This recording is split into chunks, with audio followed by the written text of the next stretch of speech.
All right. And I figure we'll go ahead and we'll get started. So we're going back to the Lumibricks.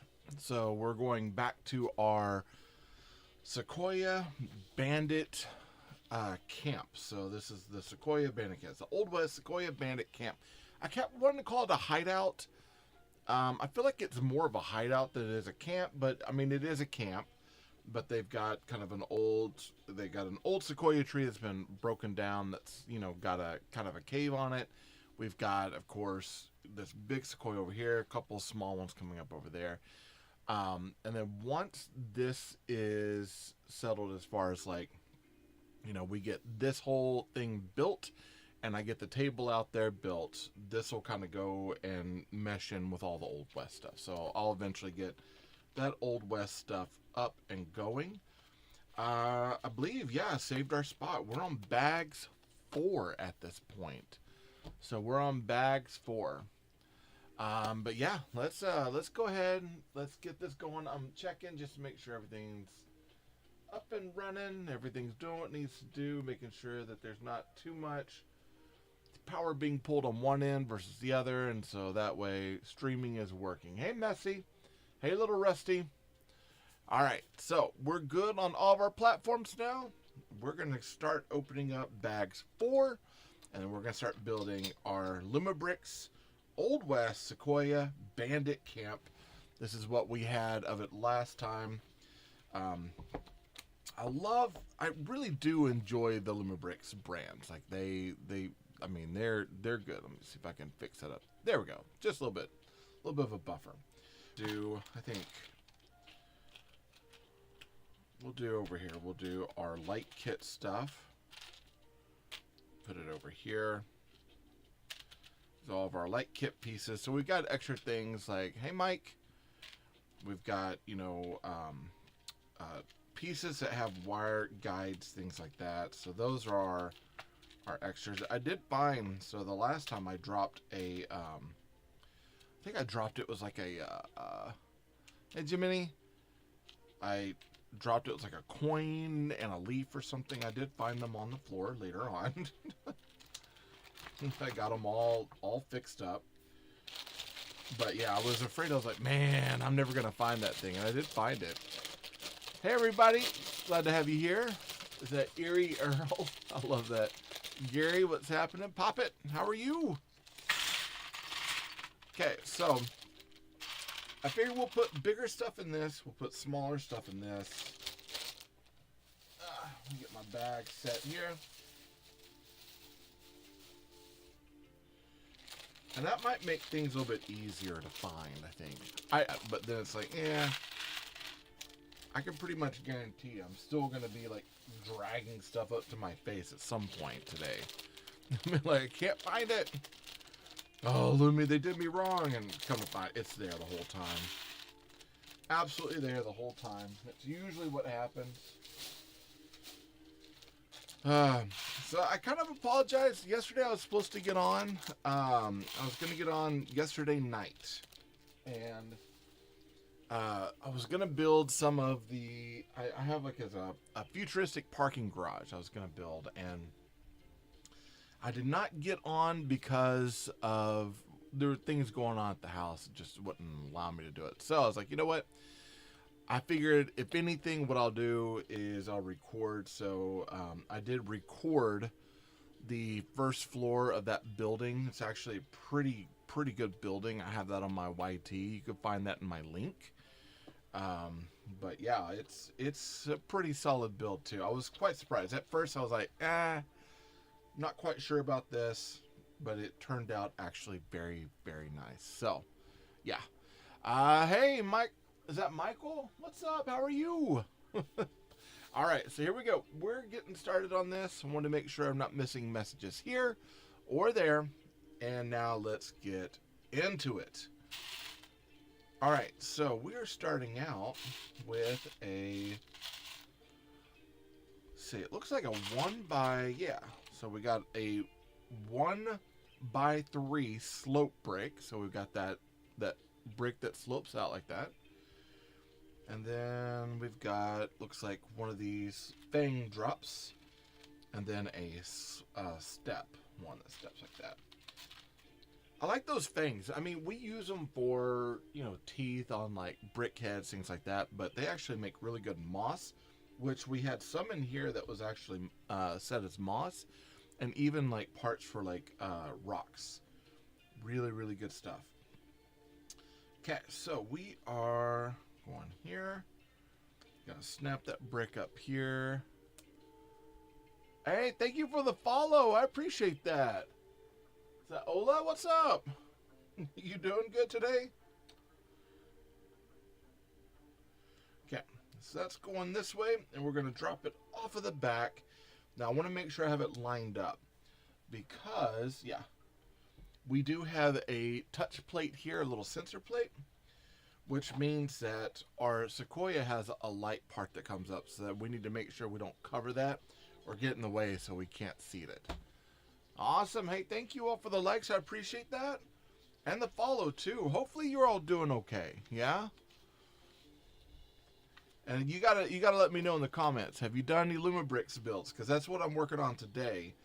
And I love the Lumibricks. As far as their builds, I think they are just phenomenal. Alright. So we are I'm looking just to see, making sure. Hey, Michael, glad to see you back. So we got this one.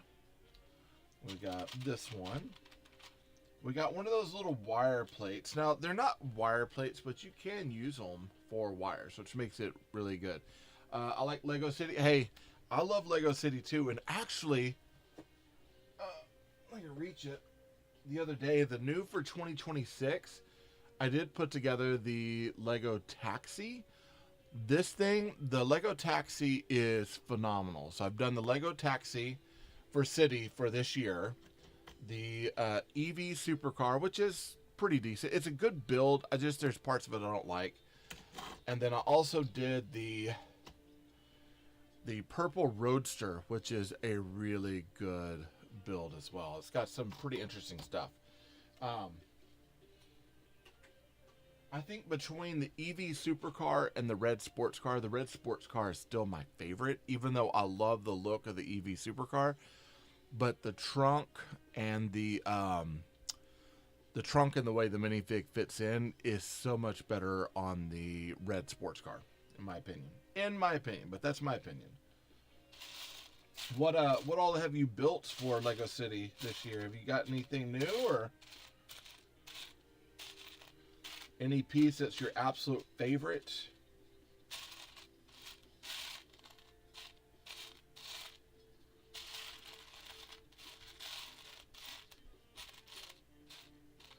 Let's see. I'm looking for one more cheese wedge in here. Might actually have to bring this up to my face.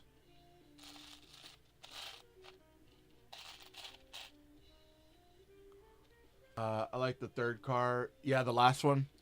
Yeah, that Roadster is actually, it's pretty good. The only thing about the Roadsters, I like the Roadster, but it feels rather tall. So when I was building, it was a generic, I got it on the Rainforest site.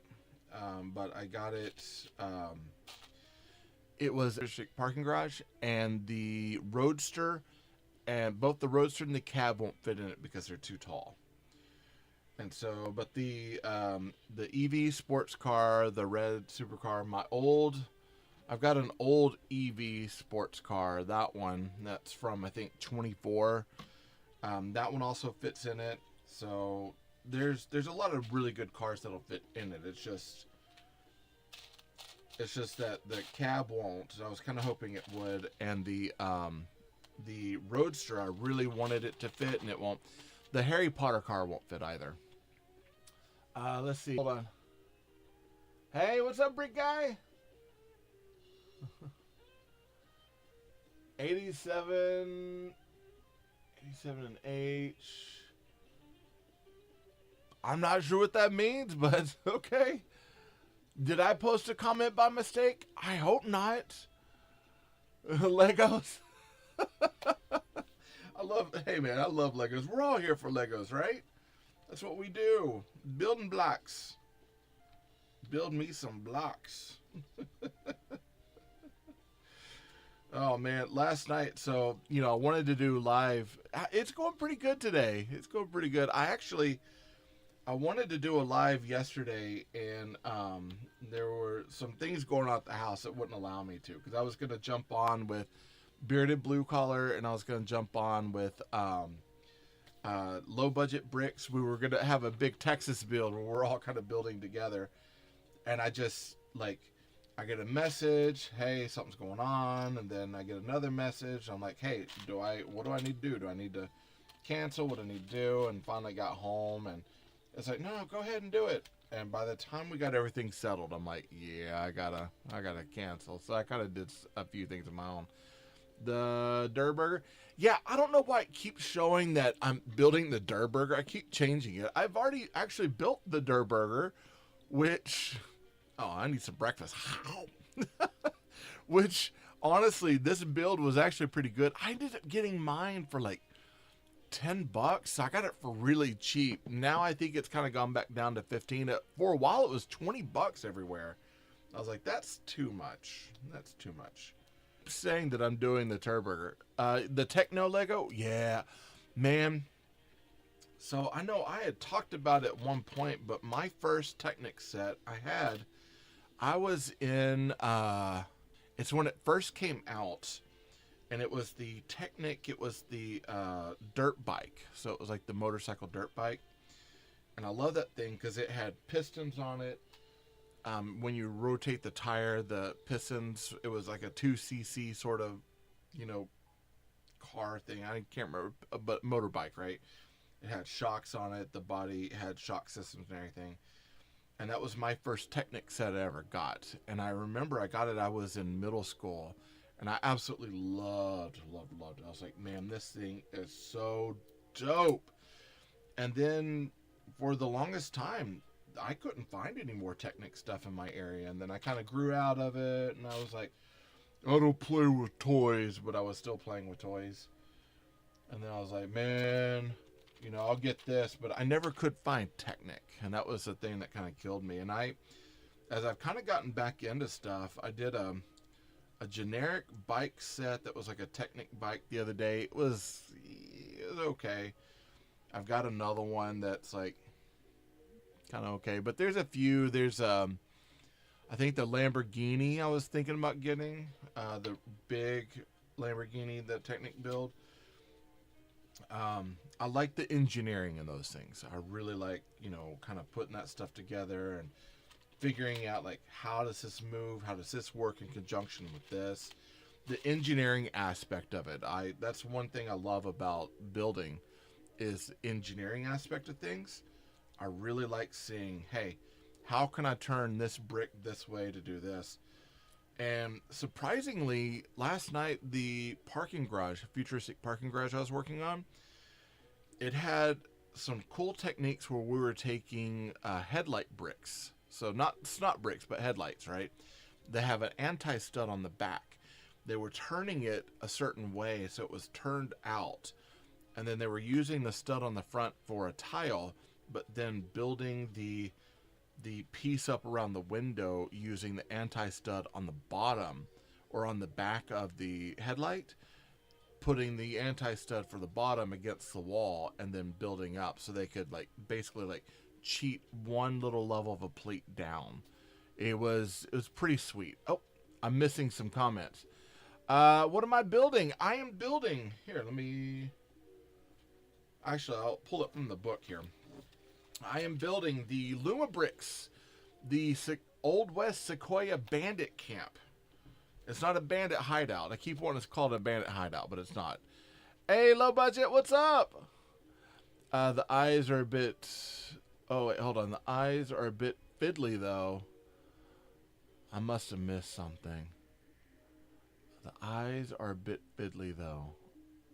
Oh, on the Durr Burger. Yes.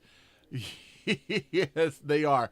Man, I have broken that thing off so many times. No, should I buy the Vespa for 50? Yes. The Vespa, the big Icons Vespa is from what I picked up, a solid build. I've seen it in the wild. The thing is huge. It's really big. It looks, if you're getting it for 50, that's a great price. As long as it's complete. Though the other day, like my local minifig store they had taken the Vespa, they broke it up into parts, and I bought a lot of the parts. I can't reach them right now, but they're big. Like the Vespa was like this wide, so probably like 12 to 13 inches long, like probably about 9 inches wide, really tall. It's bigger than it'd be a lot bigger than like a Barbie. So I mean, it's a big build, but it is beautiful, and the accessories that come with it, they look amazing. And like the way that they're plating things, because they're building it without having a lot of studs showing, so it is one of those that it just looks amazing when it's done. So if you're getting it for 50, I say pick it up, because that's a great price. It's awesome. It is awesome. All right. We're getting, it looks like a 2x2x3, and it's a unique brick, because look at that. So 2x2, and then it's about 3 bricks high, but it is rounded on every edge. So it is got some texture to it, but it's also still rounded. These are cool. Absolutely cool. And then we got a number 4 Technic post. Nab that. Actually, we're not on the Technic post yet. We're just doing this plate. Okay. So we got one of these, one of those, 8 of these curved snot corners.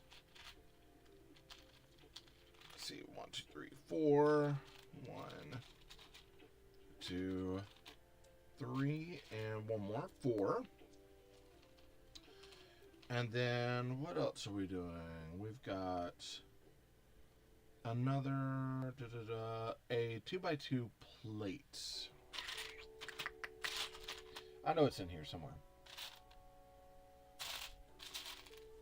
There it is. If it had been a snake, I'd struck it in the face. Hey, Bearded Brick, what's up, brother? Glad having you on here. You doing good today? And I was going to see if you're building anything new. I did see when you were building, not the other day, well, I say the other day, it was a while back, you were building that Phoenix. And I thought about getting it because our school has a house program, and my house is Solivare, and the actual mascot is a Phoenix. And I was like, man, I could put that Lego build together, put it on my desk. And then I was like, yeah, it might not be there later on when I come back. We got some fingers that like to pick up toys and walk off with them in my class, including pencils and other things. So I was like, man, maybe not. Hey, what's up, Ecto? Zach, you doing good?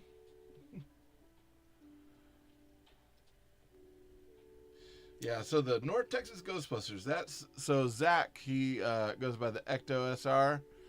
He is in our North Texas Ghostbuster group, and we do a ton of charity work and events. We do lots of, oh man, what else? We've got conventions we go to. We do all sorts of stuff, man. But full costume and everything. You can actually find them if you just search up North Texas Ghostbusters. You'll be able to find them. And we are the leading program for North Texas for Ghostbuster cosplay. Just by the way, to give us a shout out, we're there. We are there. Ain't nobody gonna beat us. All right, so we got a couple of these rounded slopes. So this is going to be an inverted slope, and I'll show you what we're talking about. All right. So right here, we've got, instead of having this on top with the anti-studs underneath, instead we have these studs up. So this is a reverse slope, because this is meant to stud up. Man, hopefully you're doing good today. You doing good? Stay out of trouble. Kids got games today? Hey, Bama, what's up? Oh my goodness, man. I got all my building community friends here. You guys are making me feel special. In a good way. In a good way. I feel special. All right. So they're actually having us take this wire. So we're taking this guide wire up through here. And because they put these snot bricks here, we're running this up and over here. Now there's going to be a platform on this side that has like a little candle, and then we've got like a spotlight. But we're going to be running this up, and I believe adding texture bricks on the outside to hide that wire. And I love how they do that. That is such a cool thing, where they are using, you know, the plate to attach so we can take the tree down if we need to and store it away. But then now we got to where we're hiding the wire within the build, which is good and bad. The one bad thing is if we ever want to take it apart, you got to take it apart slowly. You can't just smash it, because then you got wires that you got to contend with.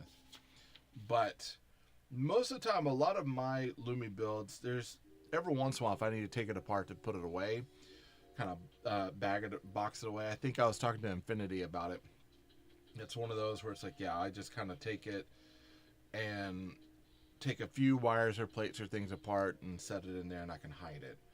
So that way I'm not losing out or breaking anything, because that's the last thing I'd want. Okay, so we've got 2 1x1 round plates. I like to call them studs, but they are round plates. Gonna set these on, and we're using the little kind of guide parts under those round plates in order to hold that wire down, which is good. It's what we want. It's what we want. Hey, Mac Bobber, what's up? Oh, hey, thank you for the follow, too. I appreciate that. Okay, so now we're moving up to 09. We're actually looking at, we've got 2 snots, 2 corner snots that have a rounded edge, which are beautiful.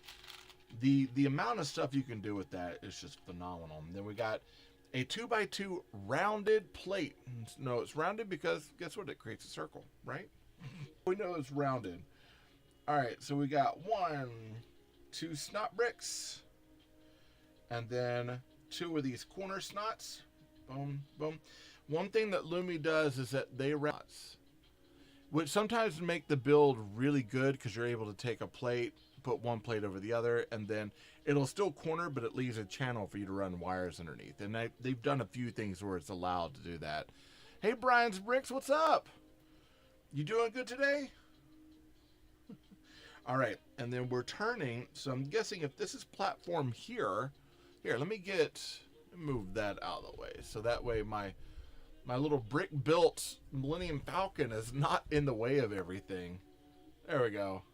The other day when I was recording, it was showing up on my camera over there. All right, so we're going to do it. If this is platform, we have bricks going out this way. Or, sorry, studs going out this way. Am I correct? No. They're going to the back. Okay, boom. And that'll seat there. Looking good. I'm going to see how this looks as far as, because if I turn that on and make sure that that connection is working.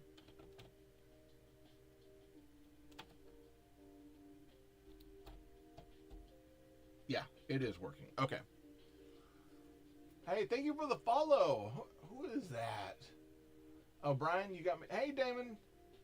And Ola's back. So, Ola, you were saying that you liked the Lego City. Okay, so we got 8. We need 3 of these. You like the Lego City. What has been probably your biggest Lego City build?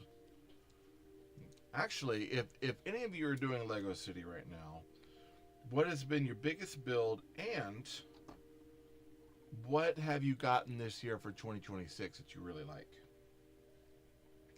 That's my question for you. Let's see who's coming up with something on that one.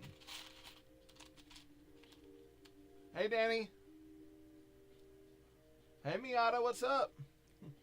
The one-off Lego City Police. Oh, wait. So you say the one-off Lego City Police, is it the, did you get the what is it, the prisoner transfer? Because that's on my list. That's the one I really want to get. Oh, the Boeing 747. Man, that is a solid build.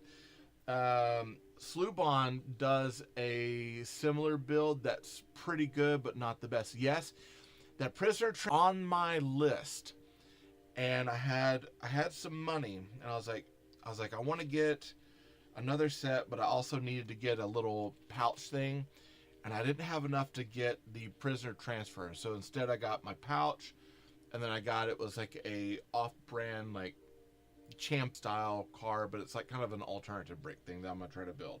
But it's like a future car. But eventually, I do want to get that prisoner transfer because it looks like a ton of fun, absolutely a ton of fun. Hey, Bricks by Darrow, how are you? So as far as the build, a good build. I mean, I know it's like a quick build, but it looks like it'd be kind of fun to display and play with. The resource officer at my school, what's my favorite Lego car? Ooh. Okay, so I'm actually from Texas. I live in Texas. I've been all over. So I have lived in Florida for a while. I actually at one point I lived in Lake Buena Vista in Florida, and I was there working for Walt Disney World, and I was there for a college program. And so I lived there for about a year, and then we moved back to Texas, and then I moved out to San Diego, California for a while. So I was there, and then I came back. So I've been in Texas most of my life, but I've kind of moved around. And right now I live in North Texas, in a little town called Denton, Texas. It's a part of like where Dallas, Fort Worth, it's the top of what they call the Golden Triangle. And so that's where I'm at. You're in Glasgow, Scotland. Man, I got family that are from Scotland. So they're Waylands, which is from, I think, a Germanic tribe that settled there called from the Valens. But it's a part of the Sans Pure, which is weird because that's French for meaning no fear, but they're part of the Sans Pure clan.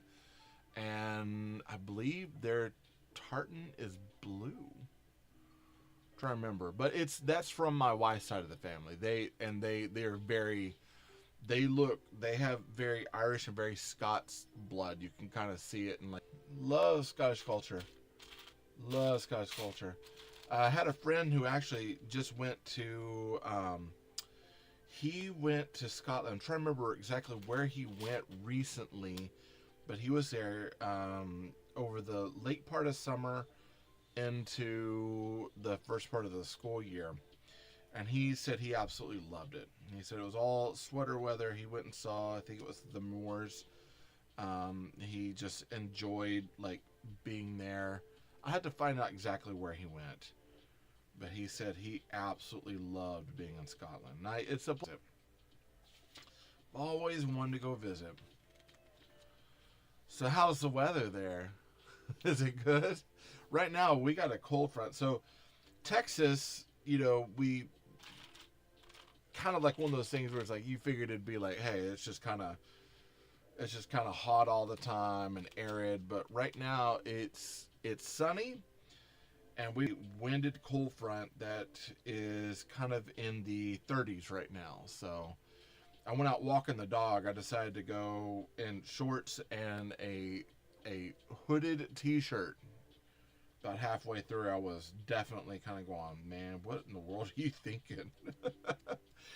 All right, I'm going to go ahead and show this real quick. So we've got these, so we're stacking plates, and then we got a few of these kind of plates that have snots on it where we're actually able to add tiles and other things on there. And we're using this in multitudes as plates that go along the sides of these snots for us to build up the texture of the Sequoia, which is pretty good.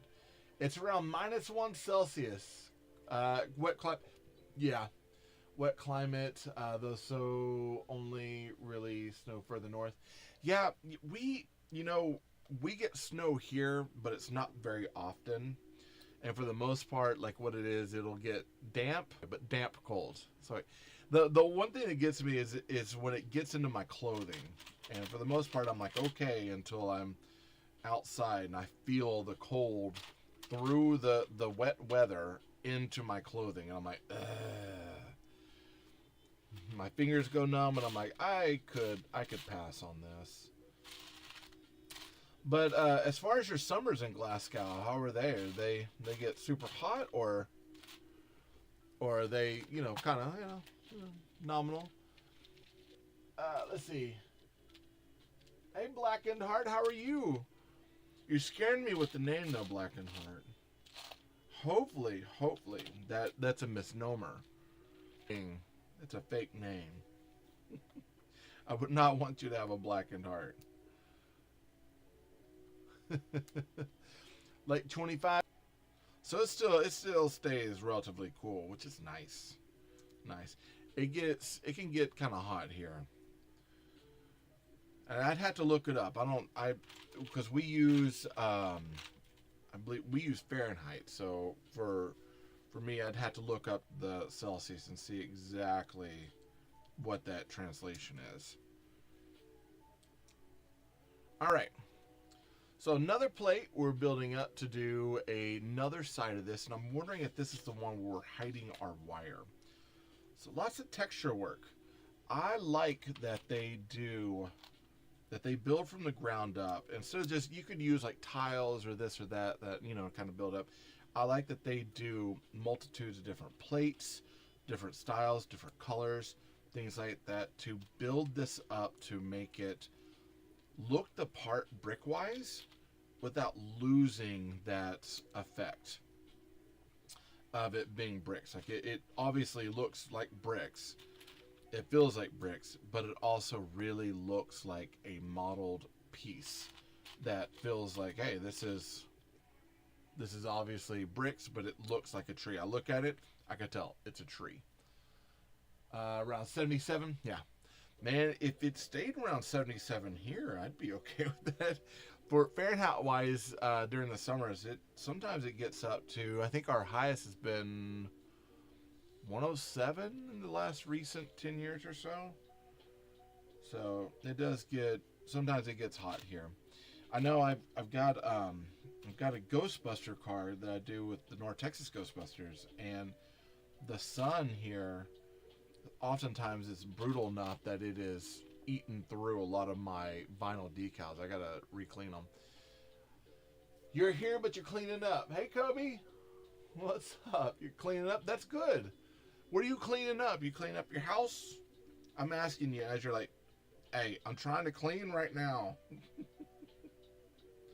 Stop it. All right, let's see. We've got another one of those little step slopes. I like these slopes because they've got a small step on them and they slope up to create a lot of really good texture. Let's see. The house, yeah.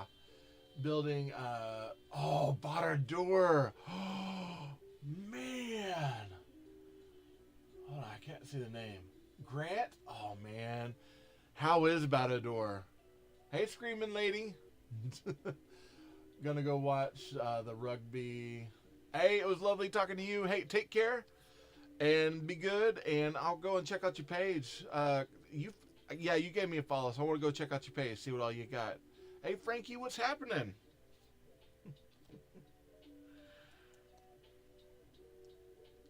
All right, we're gonna put this rounded stud on top. I'm gonna put this here, and we get our first printed piece out of this particular bag, and it's a Gold Rock Bank. Hold on, 10:24 p.m. Oh, man. Okay. There's some cool things about this, okay? So, if you follow the Funhole / Lumibricks line of building stuff, hey, Lego Barn, what's happening? If you follow it enough, the Cowboy Camp has a calendar on the Chuck Wagon for October. The Sheriff Station has a wanted poster for this particular minifig that comes with this Bandit Camp. The Bandit Camp has a heist picture that ties in to the brand new Lumibricks Old West Bank. So a lot of these sets tie one into the other for world building, and I absolutely love that. That is incredible that they're taking all these sets and they're going one hand into the other. I'd like to see another tie between the Old West Traveling Circus and the Old West sets. There, I don't see anything between those two yet, but I will say that there is a tie between the Old West Traveling Circus and the X Series Midnight Haunted Mansion. And I say that because there's a crystal ball in the attic. Okay? That's fine. But if you go down to the bedroom, there's a picture on the wall that has the crystal ball and these hands with the beads on it, which is a tie back to Madame something from the Old West Traveling Circus, where there's like a crystal ball outside that lights up, and there's a poster inside of Madame something that is the fortune teller that has this crystal ball. So there's a tie between the Old West Traveling Circus and the Midnight Haunted Mansion. And I heard that there might be a tie between the Midnight Haunted Mansion and the Lighthouse as well. But I don't have the Lighthouse yet. So it's one of those that I haven't checked out just yet. But I like the world building that they do, where we get kind of different sets and one thing will tie into the other. Hey, what's up, Western Boy? All right, so we've got a 2x12, a 2x6. We've got a modified plate that has a little hinge on it. 2 studs and a hinge. A 1x2, and then a 1x2. It's technically a 2x2, but it's a 2x2 with a slope on it. And we're going to build up yet another part of our Sequoia. We're building upwards. So we've got, this is like this will probably go under here, if I'm guessing correctly. So it'll go under this and tie in under here. So we got this here. We've got that. This. I skipped one. Feeling I was going to do that. Boom. And then this one on the end. Cooking, let's see. Hey Terry, how are you?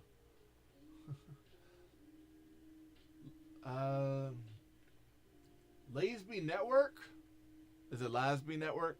Probably Lasby. I have a feeling I'm butchering that name. I apologize, man. I do. Sometimes I'm not really good with names. I should be. I'm a teacher. I talk to kids all the time. But sometimes I struggle with certain names. And I think it's anytime there's like handles, I think is what I struggle with the most. I love Lumibricks. Handles, I think is what I struggle with the most. I love Lumibricks. Just finished the factory. Oh, the Factory of Music. That is such a cool one too.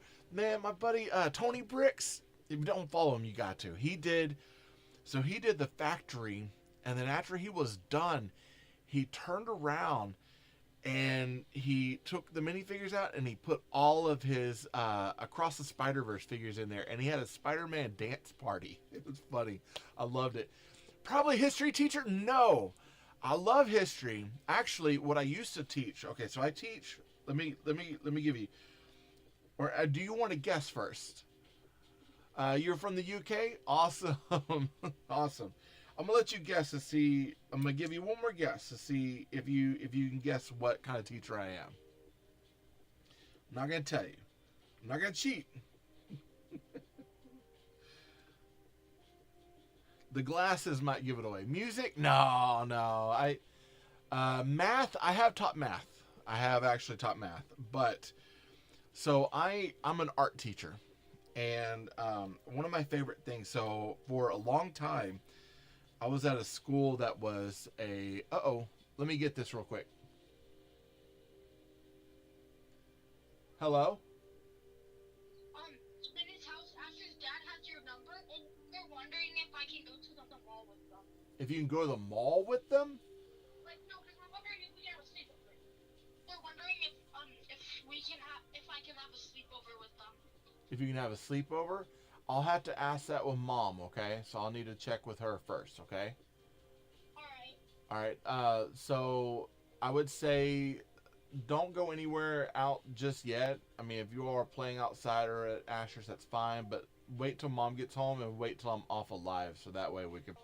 All right. Excuse me, we're gonna be the mall yet. Like, we're just wondering if we can have a sleepover later. So like later we might be able to like go to the mall, just like check out games because I got a new Switch.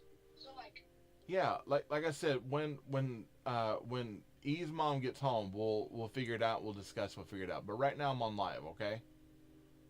all right, Dad. All right. Bye.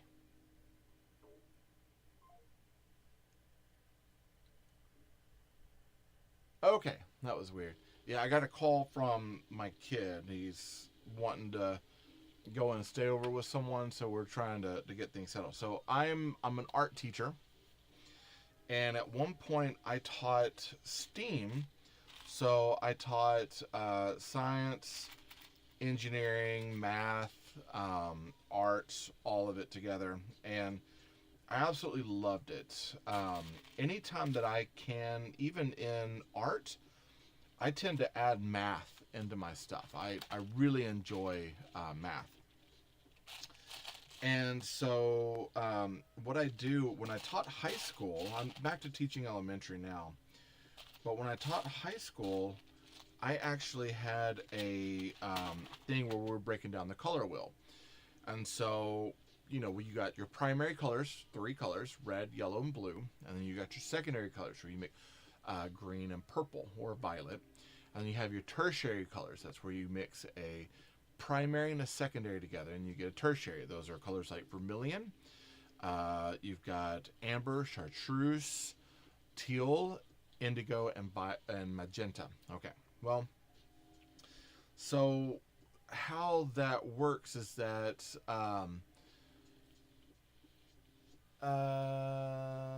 yo dad, it's me.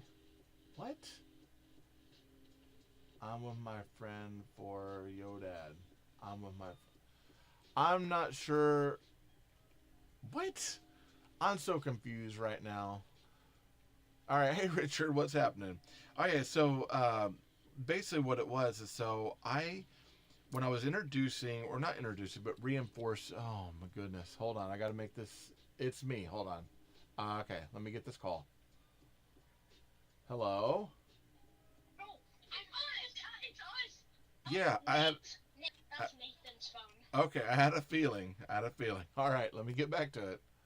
All right. All right, Yo, bye. W stream. Oh, thanks. Um, Oh, I. Sorry, I accidentally hung up on you. All right, so so it's my kid and his friends, and they're chit chatting with me right now. So basically, what it was is it's all right. You're with Asher and them. Okay. So my kid, oftentimes he's usually here to kind of come in on the live, and one of his other buddies likes to get on, and I always know it's him because he'll get on, he'll go, well, and I'm like, hi, what's up? But if you guys are watching it, then let me break down some math stuff for you. So one of the things that I would do on the color wheel is I would have them created as a mathematic equation. So primary equals primary. Secondary was primary 1 plus primary 2. Tertiary, and you had to use your actual order of operations, right? So you had to have parentheses. So it would be a primary plus secondary, so you'd break that up as primary plus parentheses, primary 1 plus primary 2, parentheses. And so that way they had to actually do dots. They were learning about George Seurat, and you had to equate how many dots you put in order to create these different, your eye would blend them together. So we were putting in science, math, and I know you say you hate everything math, but we'd put in science, math, art, and art history all together in one thing.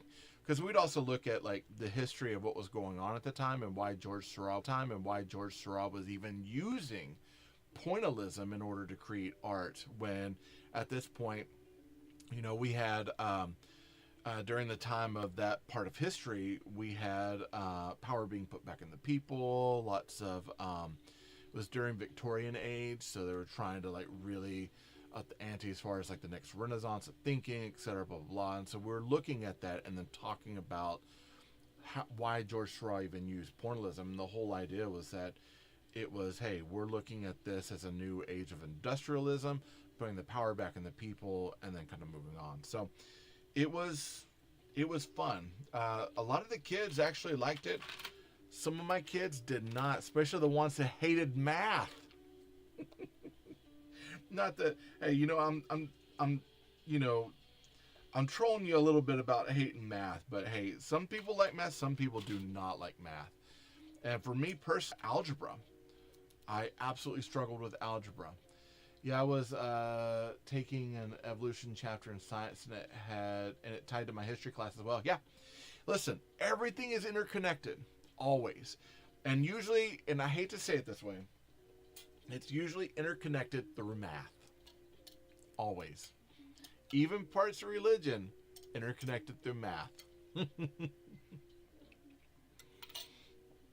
And I know that there are people that are like groaning, oh, math. But it is the stuff from the what was it, oh my goodness, the big Christmas thing, like all the gifts. I made sure I got all that, but it was like one of those where it's like, yeah, I gotta get on and finish opening up the rest of my battle pass. I'm kind of on the Eternal Voyager, and I need to get those done.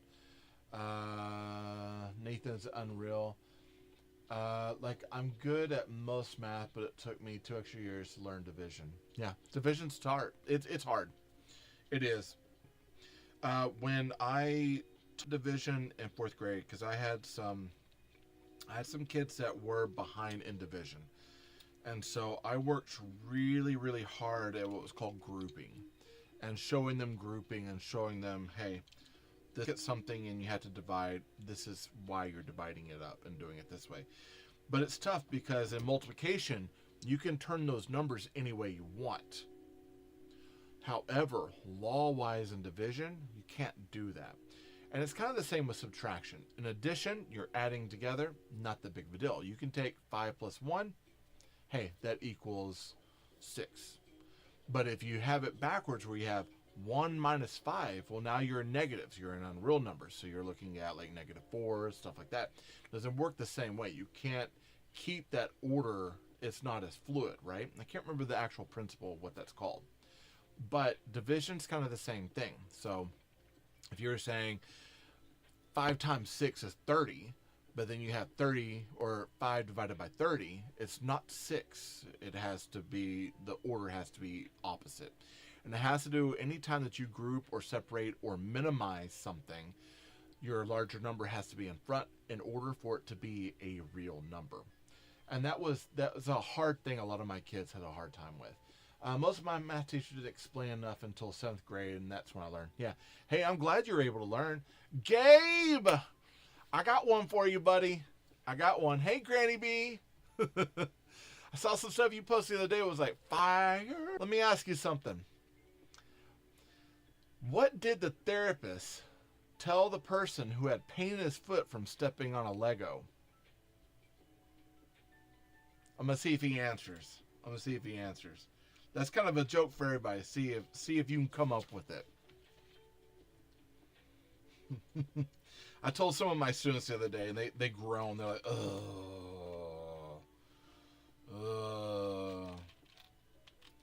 They call me Mr. L.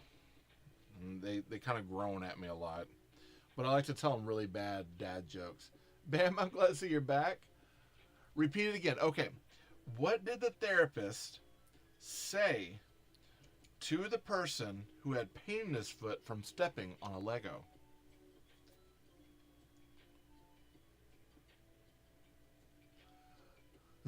I can go ahead and tell you, it's not gonna be good. Like, you gotta think of the nature of what a Lego is, right? Bama, thank you for the likes. I appreciate you, brother. All right. So we do have a 6x6. Now, again, anytime I'm looking at this, I'm like, hey, 6x6, I'm looking really fast. And I'm like, all right, what do I have? I take it, divide it, put my finger right in half. 3, 3, I know that's a 6. 3, 3, I know it's a 6. So I know it's 6 by 6 studs, which is 36 studs to work with. And then we got 2 1 by 2 modified plates. Go ahead and take me out of my misery and tell me. He told the guy to block out the pain. So bad. So bad. Davey, what's happening? Get it over with.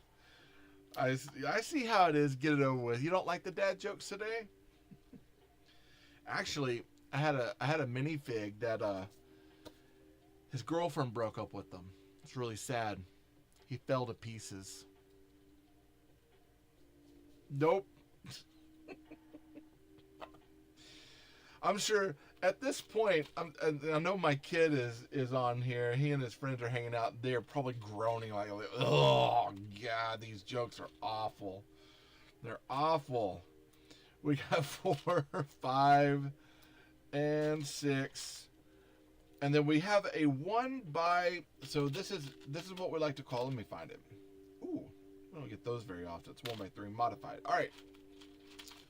We have a 1 by 4 modified tile. Now this is technically a tile because it's flat, but it has 2 studs on it, which makes it modified. You're unsubscribing? No! Don't unsubscribe. Hey, little Biggs, what's happening? You're unsubscribing. You know what? Fine. Fine, Gabe. I'll see you later. I don't want to be your friend anyways. Actually, that's not true. I actually enjoy being your friend. I feel like you're razzing me, man. Hey, thank you for the follow. I appreciate that. All right, so let's get back into let's see. Let's get back into actual Lego talk instead of, bad dad jokes and me talking about school. I probably talk about school way too much. So this year so far, someone asked what my favorite car was, and I never answered you. So far, my favorite car build that I have done is the DeLorean Time Machine. It's new for 2026. It is the Lego Speed Champion set. That has to be probably one of my favorite car builds. That has been an absolute blast to put together. And the fact that you're able to modify it and do all sorts of extra stuff, it is a solid build. And it's one of those, I'd encourage anyone, hey, if you like engineering, get it. If you like Lego, get it. If you like Back to the Future, definitely get it. It's a good build. It is a really, really good build. I was quite surprised. I had never, my kid has, he does have Speed Champion stuff. And I helped him with a few things, but for the most part, he put that stuff together on his own. He's sharp, man.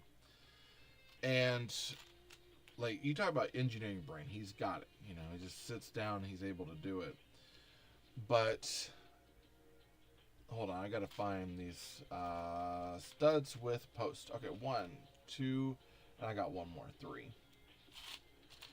But that was kind of the first one I'd put together, and it was good. I have, let's see, I have Legos but no space for them. And okay. So I was chatting with Infinity Bricks the other day. Now he's got an account here on TikTok. He also has it on the other channels as well. That's to keep the TikTok gods happy. And his question was, he says, hey, do you ever just take your Legos, build them, and then bag them up? Sometimes put them on display, and then you take them down, and you switch out with other things. I'm like, yeah, all the time. If I had the space, because I see some builders, they've got modified, these beautiful modified shelves of lighting and all this sort of stuff on it.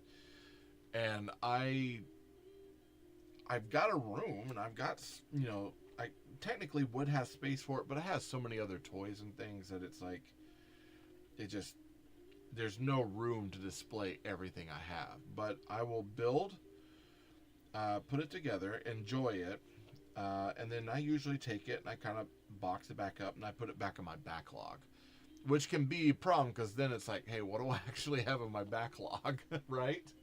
Hey, Chris, how are you? Thank you for the follow.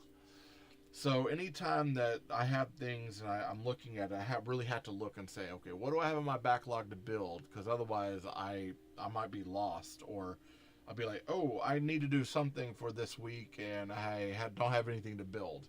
Usually if that's the case, that's when I go back and I do like some mock stuff. It's like, hey, all right, we're going to build some waves on this old piece and actually build it up from the ground up and make it, nice and cool. Hey, Rob, what's up? Rob the Builder.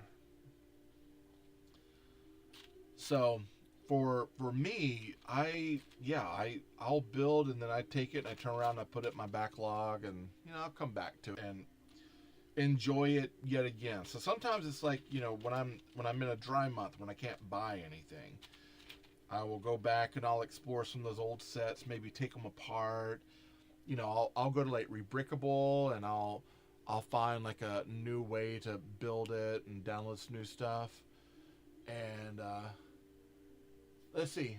I'm new here as well, and he's already one of my favorite. Oh, come on now.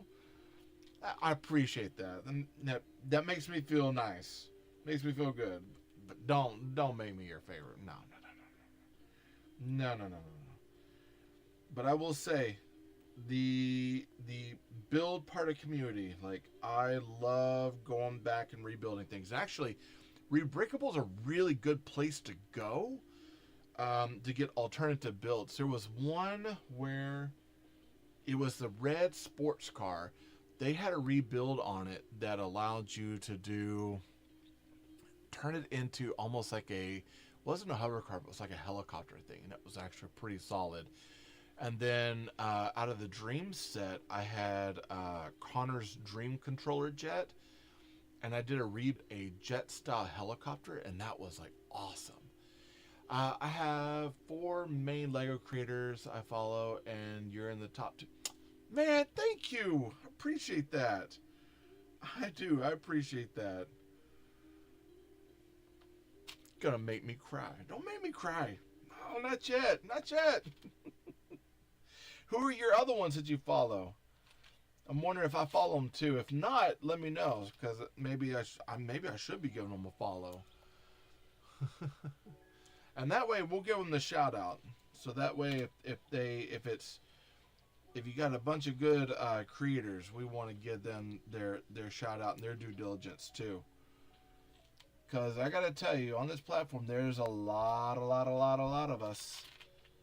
And sometimes we get lost just a little bit.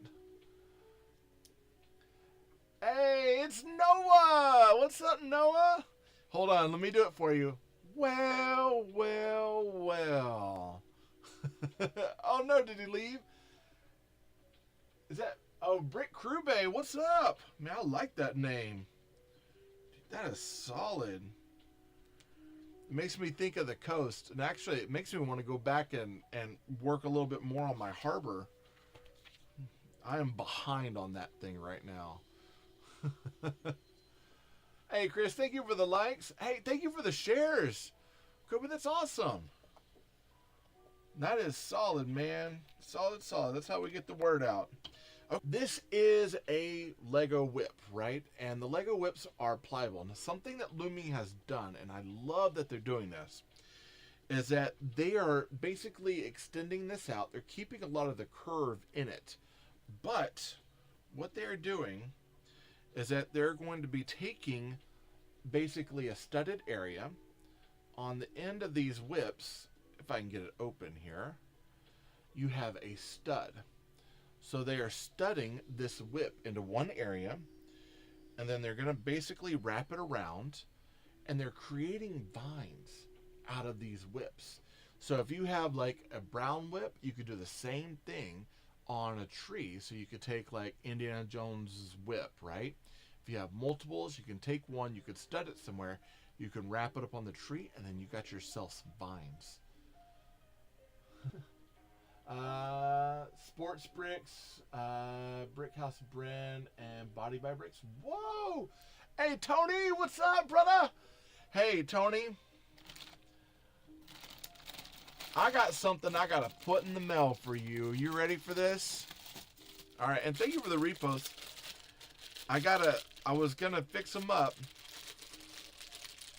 First one. Oh, hold on. Let me get this puzzle piece. Check that out. What? And, hold on. What did I just drop? I'll figure it out. And then the other one is, there you go. There's her face with the yellow eyes.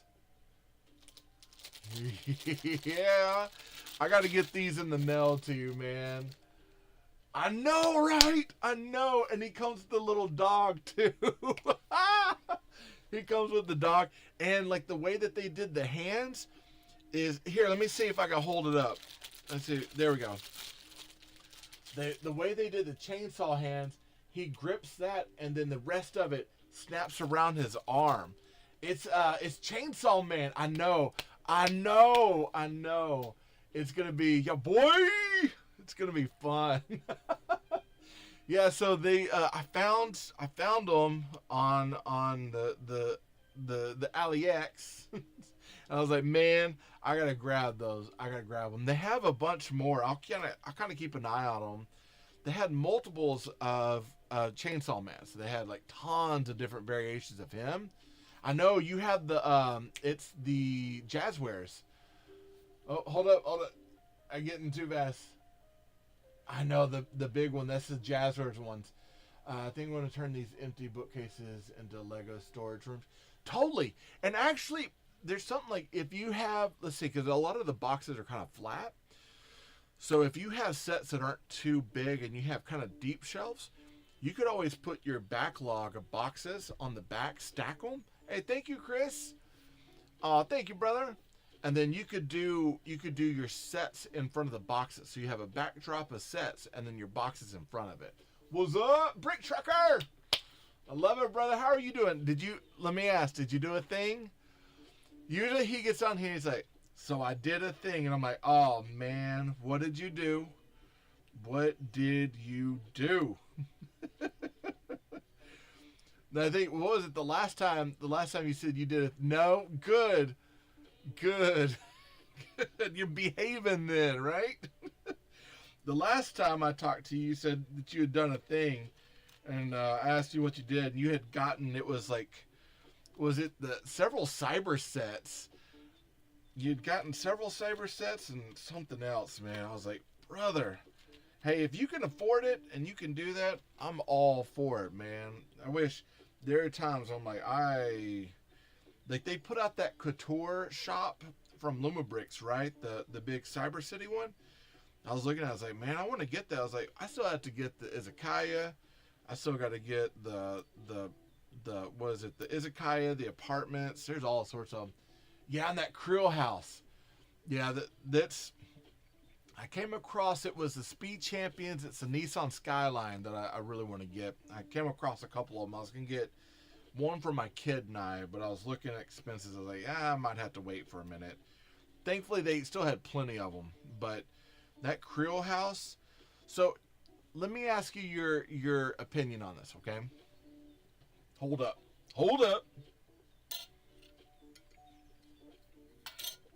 All right.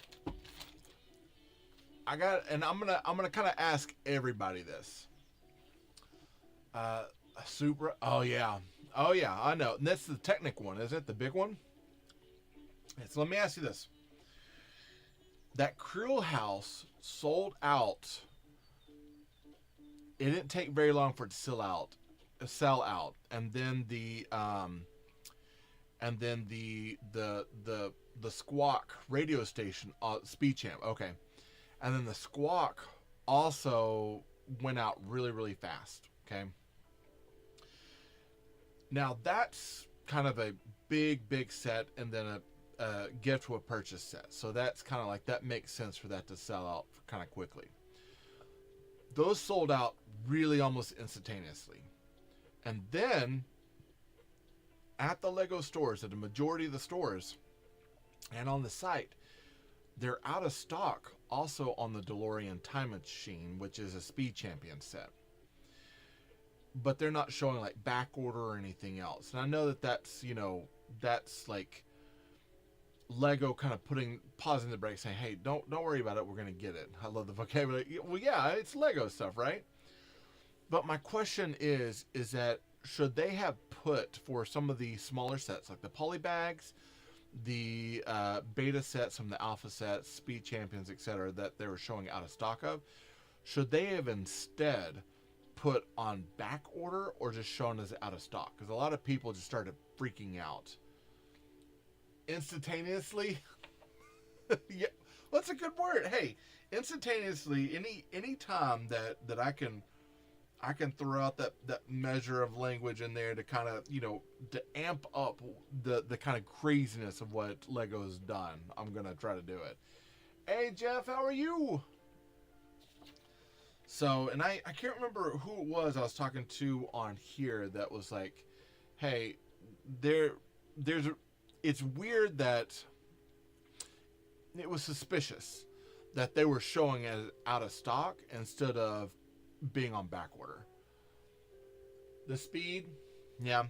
Well, and I was in awe of the fact that in the beginning, even on the first, that so many stores were out of stock on a lot of. That makes sense.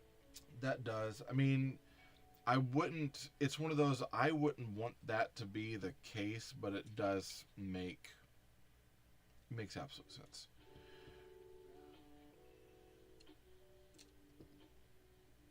All right, hold on. I gotta look at something. I think I'm doing something wrong. Hold on. Let me put this on. I'll show you. So what I am building back on my Lumibricks game here, and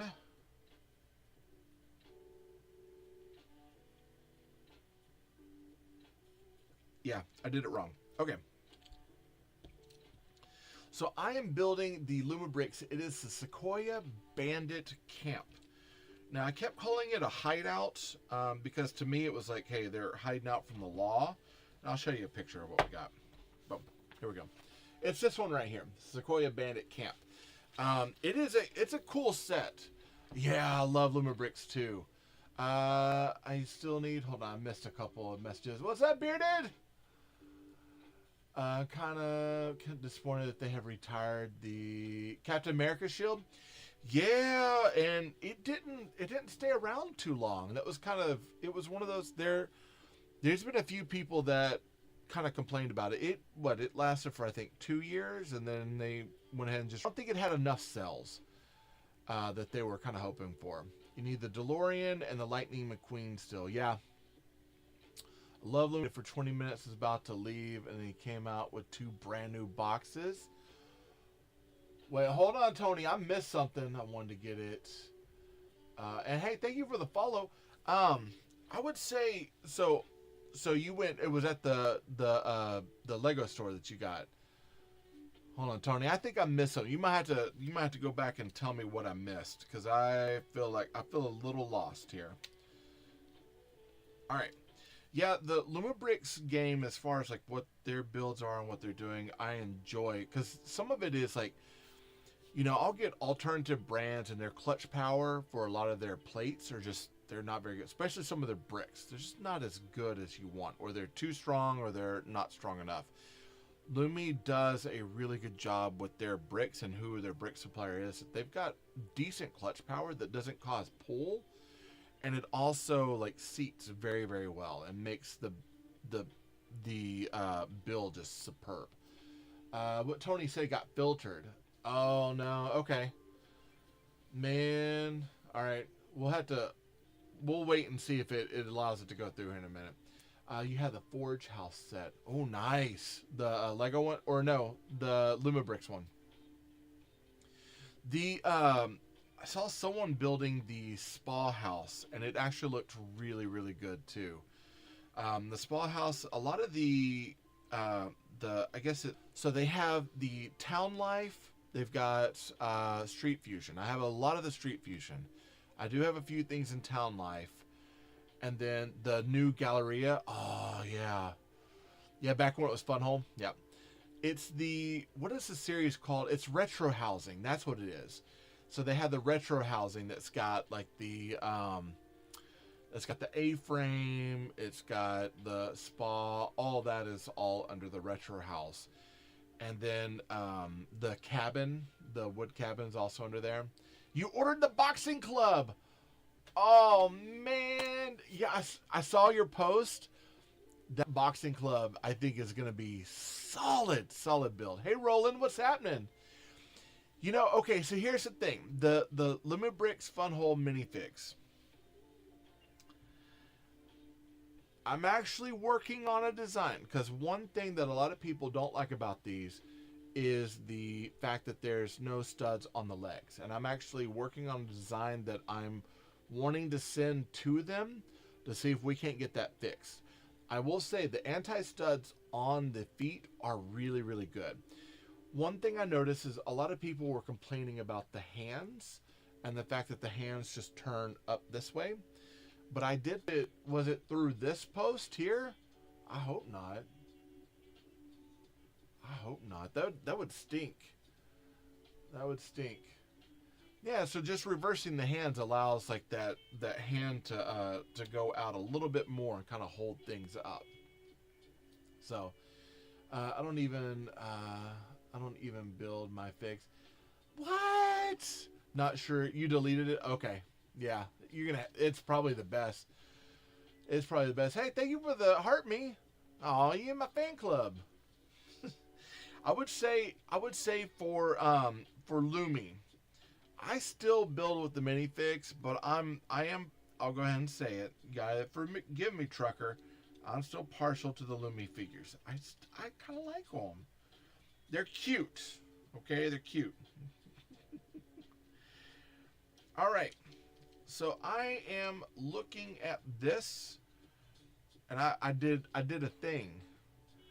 If I do my, yeah, true, and that's the bummer part if your kids lose them. All right, I'm gonna pull this back up, and I'm gonna go back a step, because guess what I did? I turned this, I put it in the wrong spot. There we go. There we go. All right, I'm going to wrap that back around. I'm going to set that. And now if I look at the overhead, I will say this. One thing I do love about Lumibricks is that in the directions, they, not only do they have it to where they show like where the stud placement is, but they also have that overhead shot. And that overhead shot is so useful. The FIFA Cup. Hold on, I think I missed a thing here. Just finished the Lego foosball set. Ooh. I will. Yeah, I'll message you so that way we can plan a live together, Tony. Because I want to build the so let's see if I can't actually reach it right now. So Tony sent me the tumbler from Batman, the Lego tumbler. Oh, that's gonna be a solid build. So we gotta get together. And I want to make sure I'm not doing it on Lumi Live, but we got to get together and do a build together and do that. I think it'd be cool. And I could even reach out because we got a whole line of Texas builders. We got to get our Texas builders together. We got to do like a big crazy Texas build where we build stuff. We chit chat about our state. If you want to, you don't have to. I got a brick set of the Polar Express steam engine and steam tender and track. Oh, cool! How tall am I? Texas builders, whoop whoop! I'm not 6 foot. I'll go ahead and tell you that. I am 5'10", and if I wear the right shoes, I'm 5'10" half. I'm not that. I'm taller than my dad. My kid will be a lot taller than me. He's already almost my height, and he's 10. So there you go. There you go. Okies can join too. I'm okay with that. Hey, you're close enough to Texas. You might as well be Texan, right? That's how it works, Trucker. You know how it is. Kobe, what's up? So who asked me how tall I was? Let's see. Kobe. Yeah. So I'm 5'10". I'm average, I guess. I I can't remember. I've had some of my students ask me because they think I'm right. When I taught high school, I realized how not that tall I was, because I got into the classroom there and found out there were kids that are like 6'5" in there, and it's funny because they would walk up to me and they would tell me. I had a few kids tell me like, I don't want to do this project. I'm like, okay, and they would square up to me like, oh, I'm not doing it. I was like, you're not harming me at all, man. And they'd be like, so what do I do then? I'm like, well, I mean, you can get out and I do it like that. I'm intimidating enough, even in my 5'10" stance. That it's like, someone comes up, I'm gonna square up to them. But it's like one of those where it's like I kind of looked at them and like, I don't know what you want me to do about it. Because I'd have the kids tell me like, I'm not doing this work. All right, that's fine. Like you're not gonna get paid. You're not gonna get your grade. Let's see. I'm 6 foot. Wife is 5.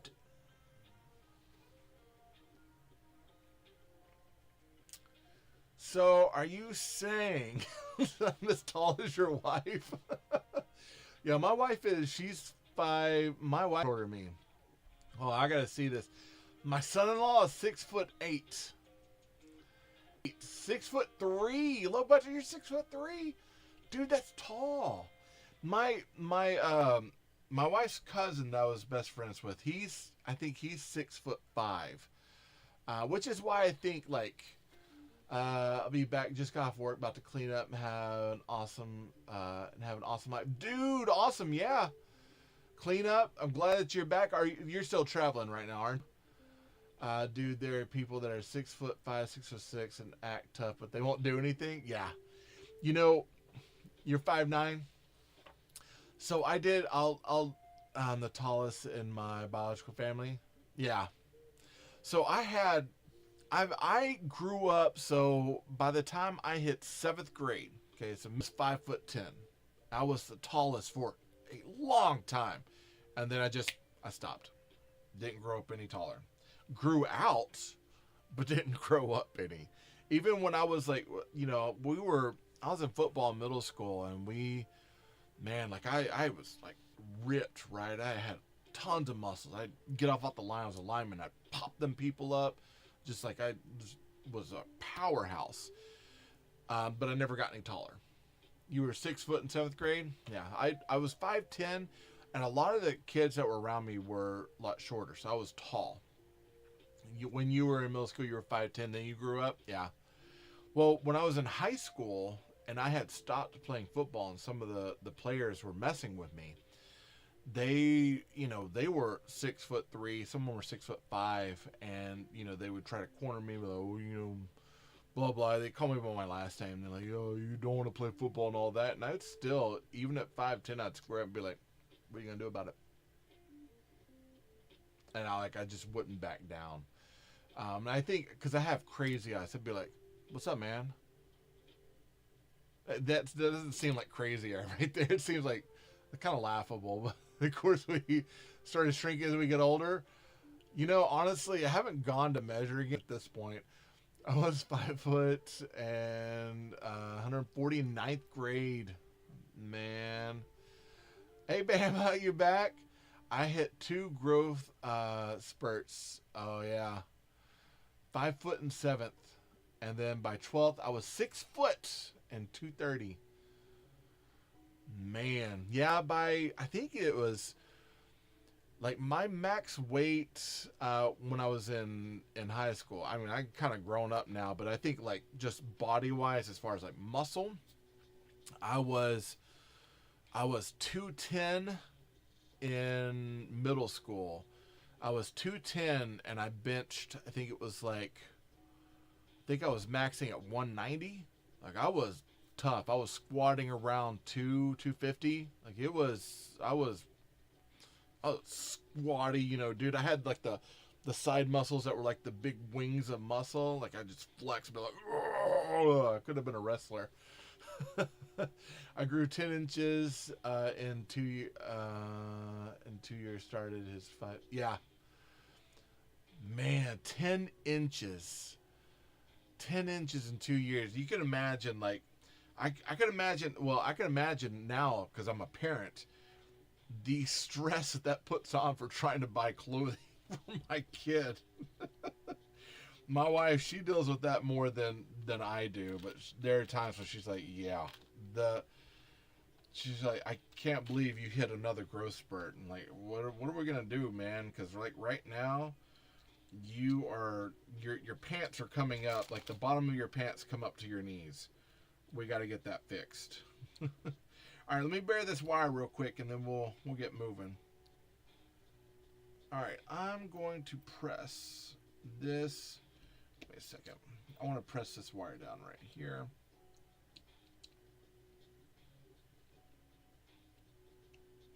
All right, boom. There we go. All right. Let's see. Hey, it was nice chatting with you too, Jeff. You gave me a follow. I'm going to go check out your page. Give you a follow back. See what you're doing. Low budget. Thank you for the likes. I appreciate it. So did you go live last night at all? Did you do anything? I ended up recording, but I couldn't go live for anything because of just kind of wanted to be there for my kid, make sure he was okay. Check in on him, and I was trying to get him set back up on his computer. So there were lots of things going on. I just couldn't jump on the live. I wanted to, because I know Bearded was on. I'm trying to remember what they were building last night. I was Bearded in school, went from 5th. I was Bearded in school, I went to from 5th to 6th grade. Kobe, you were? You took it chill, finished the Game Boy. Yeah, I saw that Game Boy this morning, man. That thing looks awesome. Cartridge games does it come with? Because I know you build the games. It's got Zelda, right? But I wonder what the other games were.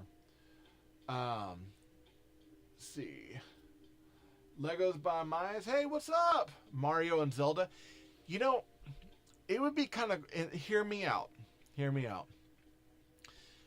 It would be cool if I see that you were the quiet one, which is much different now.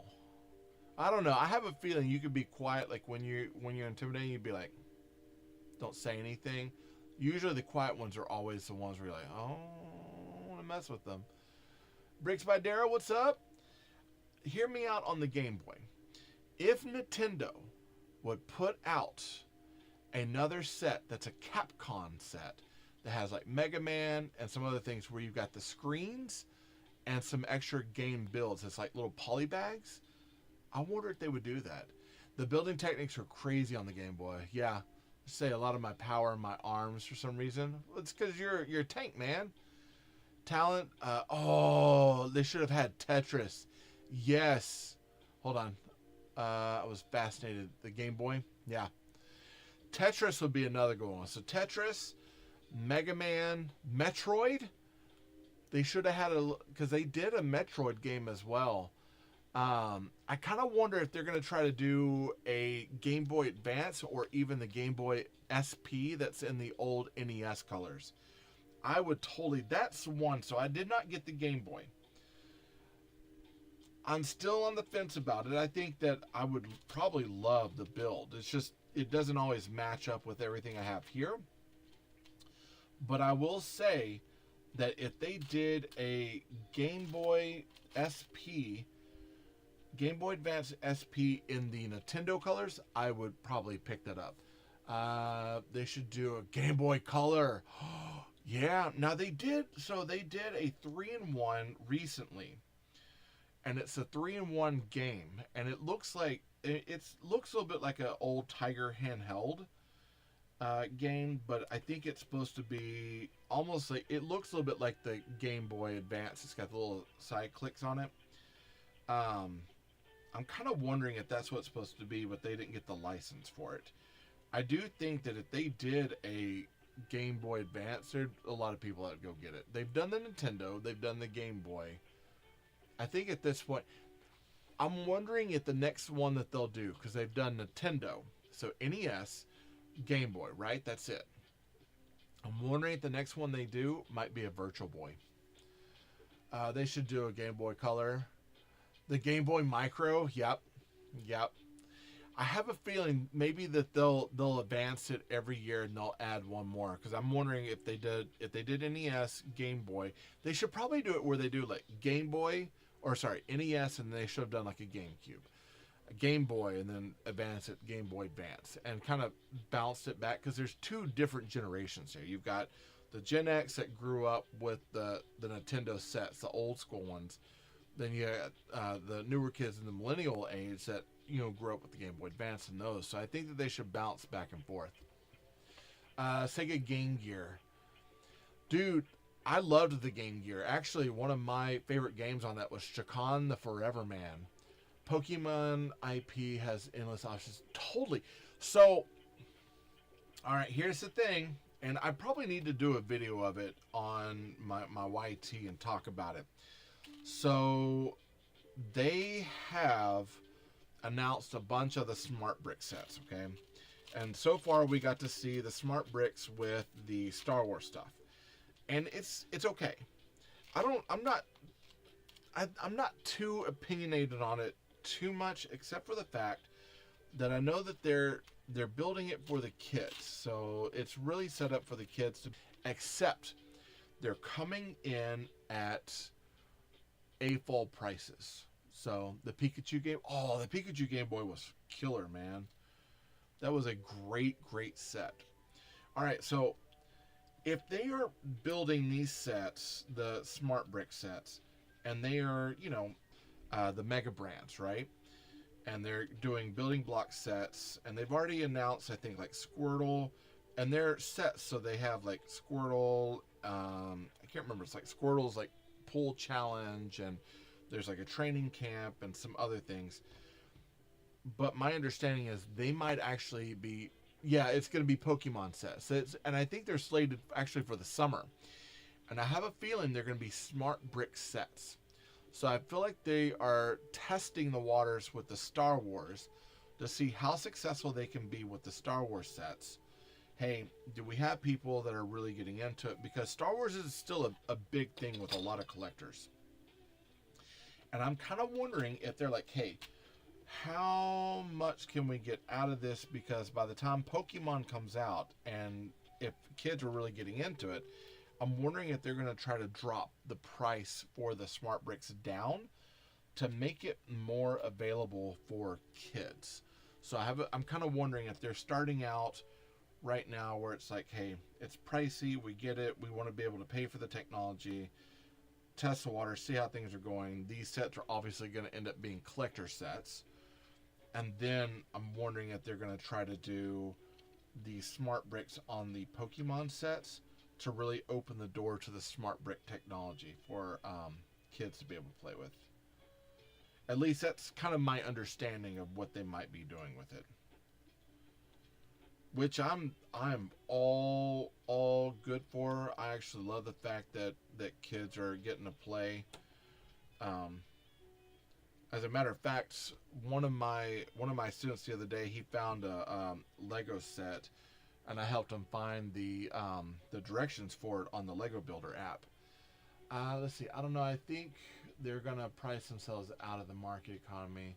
Yeah, that is true. The economy right now, especially for building and the entertainment part of what we're doing, it's tough. It's very tough. There are often times where it's like I want to be able to, but I played PS3. I had a ton of PS3 stuff, and I really got into that. Played a lot of the games on it. Was really big into Killzone and Little Big Planet.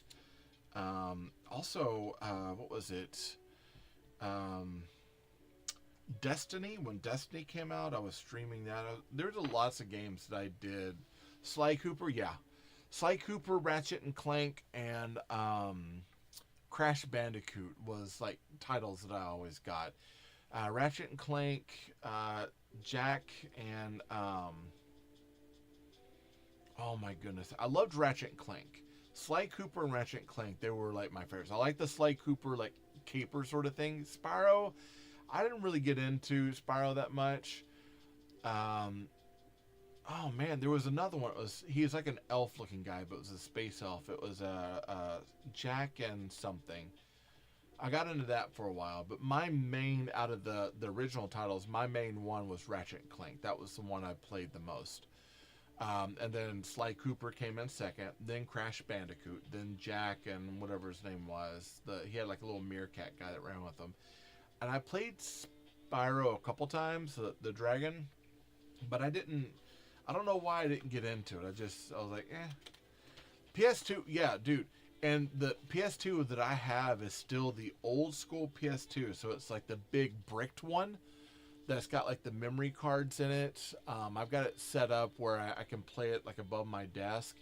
And I have like a thing I pull out where I can pull out my controllers and just hook it up and play on an old monitor. I love it. And I wanted to say I still have like a lot of my Star Wars titles. I have Rogue Trooper. I got them all over. I got a ton of stuff over there where they're kind of like built in, but the Star Wars, so Bounty Hunter, Battlefront. I have both. I think Battlefront 1 and 2 on the PlayStation, and Rogue Trooper, which I really enjoyed. A few more in there, but yeah. Played on one of those. Yeah. It's Sly Cooper. Oh, Sly Cooper Lego City sets would be crazy. Yeah, they would. And that actually would work in Lego City easily. Easily. Caper sets. I'd love to see some caper sets. Who remembers back in the day it was the Lego Studios. And it was the Lego Studio sets where it was like the little filmmaker sets. I had a bunch of those. It was like the Indiana. I wish they could have played. I wish I could have played the original NBA 2K. Oh yeah, well that one was on. Was the original? Was it on PS2 or was it on PlayStation? Hey, Sharda Patron.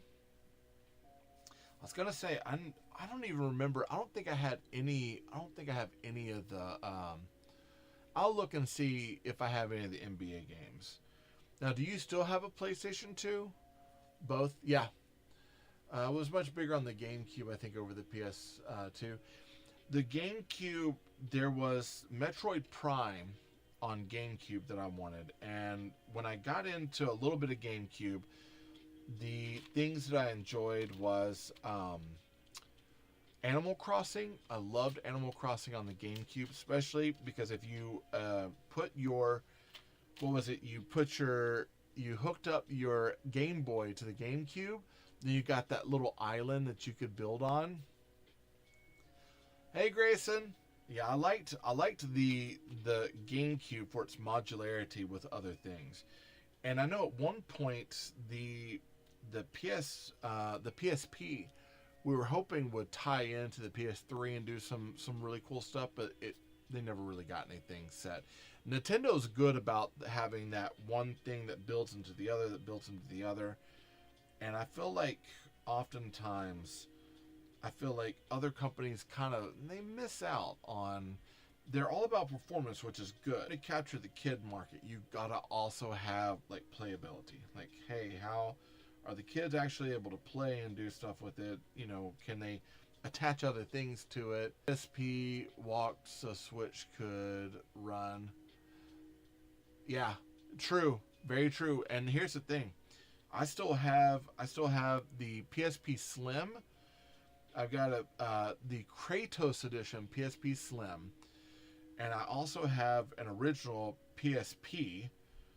And I still have like 2DS, like all these things, all this stuff that came out builds up to what we have now. So it's like anytime anyone's like, oh, you know, that system's no good, it's like, hey man, you gotta pay the respects, because you're right, these systems, they did what they did so other things could come down the road. Simple as that, man. Truth, truth, truth. There ain't no lie about it, not at all. All right, hold on. Let me check something out real quick. I want to make sure. Yeah, I got it right. Okay. Yeah, and here's the thing. Like, at the time, you know, we had Game Boy did its thing, Virtual Boy did its thing, so it could understand that 3D was not a selling market item.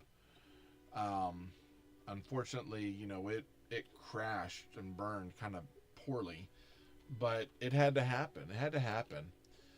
Let's see. Yeah, no, the PSP was still to this day. My Slim, I gotta get online and replace the battery because it's bowed, and I need to. They do order batteries, and so I was gonna get another one. But Wipeout Pure on the PSP is genius, beautiful game. You talk about being able to just jump on and play something, and just play a few things. The PSP was really good for that. I was gonna get a PS5 for GTA 6. Yeah, dude, GTA is still a hot selling commodity. For me, out of the adult games, out of the Rockstar line of stuff, I think I have, was it GTA 3? I've got GTA, was it 3, which was the Star City, Liberty City. And then I have Miami, and I think I might have San Andreas. If I do, it's all in the PS2. And sometimes I'll get on and still play that. But I got really big into Saints Row, and I loved Saints Row. It was so ridiculous. Hey, Moody man, what's up? And I still have. So when my PS3 died, and I was so burnt up about it, and I couldn't. My friend gave me some money for Christmas to try to get it fixed, and they wouldn't even touch it. Like the no one would touch it at that point. So it was like, well, you got all this credit, you got to figure out what to do with it. And so I went backwards and I bought a PS2. Vice City, yes, Vice City is still probably to this day the bomb diggity. So I ended up going back, and they had the Nintendo Switch had the Saints Row that's got Saints Row 3, or Saints Row 3 or Saints Row 4, and then it has the hold on, yeah, Saints Row 3 is the one that had the big zombie apocalypse and all that, and that one was a fun one. And then they also had Saints Row 4, which was the one where they ended up being in like virtual reality. So I picked both of those up on card, because even if the Nintendo, like, at some point I can't play it anymore, I still want to be able to play those games, because I just thought the campaign was so ridiculous that I had to get on there and play.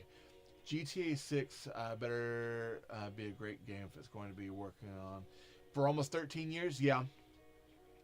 I'm kind of afraid, and the same thing happened with the last Saints Row. I'm kind of afraid that they are kind of punching up some things that make some certain aspects of it more realistic, and it's no longer feels like kind of that crime fantasy that it was once before. And I'm afraid that they're gonna change some of the aspects of the game. It's not gonna feel quite at. Well, you know what? We'll hit that bridge. We'll get to that. We'll get to that bridge, and then we'll cross it when it's time. We'll see how it works for us. GTA 5 is the best game. Now, I did enjoy. I had. Let's see. On the PS3, Liberty City was that one was 4, I think. I had 4, if I remember correctly, and I did enjoy it. I did enjoy that one. But I didn't get that far in it. I probably should have gotten a little bit further. I think at that time, that's when the Saints Row came out, and I ended up playing that one instead. Not to give them too much clout, but I loved my Saints Row. It was ridiculous. Absolutely ridiculous. My friend and I, because they had co-op, he and I, we would take. He had a monitor that I would play on. I'd go to his house, and then we would set up the monitor, and we would just play and play and play all like almost up to like 3, 4 o'clock in the morning at his house, just playing. And I probably shouldn't have done that because I was already in my 30s. 5 is, yeah, no, 5 is the best GTA game. But I'm trying to remember what I had. It might, maybe, I don't think it was 5. No, 13 years, it probably was 5. If it was on the PS3, then that's probably, that would be number 5. Okay, here we go. This is, and I was talking about this the other day, this is a 6x5 plant leaf. So 6 studs by 5 across. I love these things. They're so much fun to work with. And then we got a couple of these animal tails, peggable animal tails that we're going to be building with, which is fun. And then we've got this is a 3x5. So 5 up and then 3 across. So let's see what we got. We got 1. And they have us building it kind of like this. I'm checking. Yeah, 1. And then another one right here, 1. And then we are going to be going into these snot bricks. So this is all, at this point, tree build.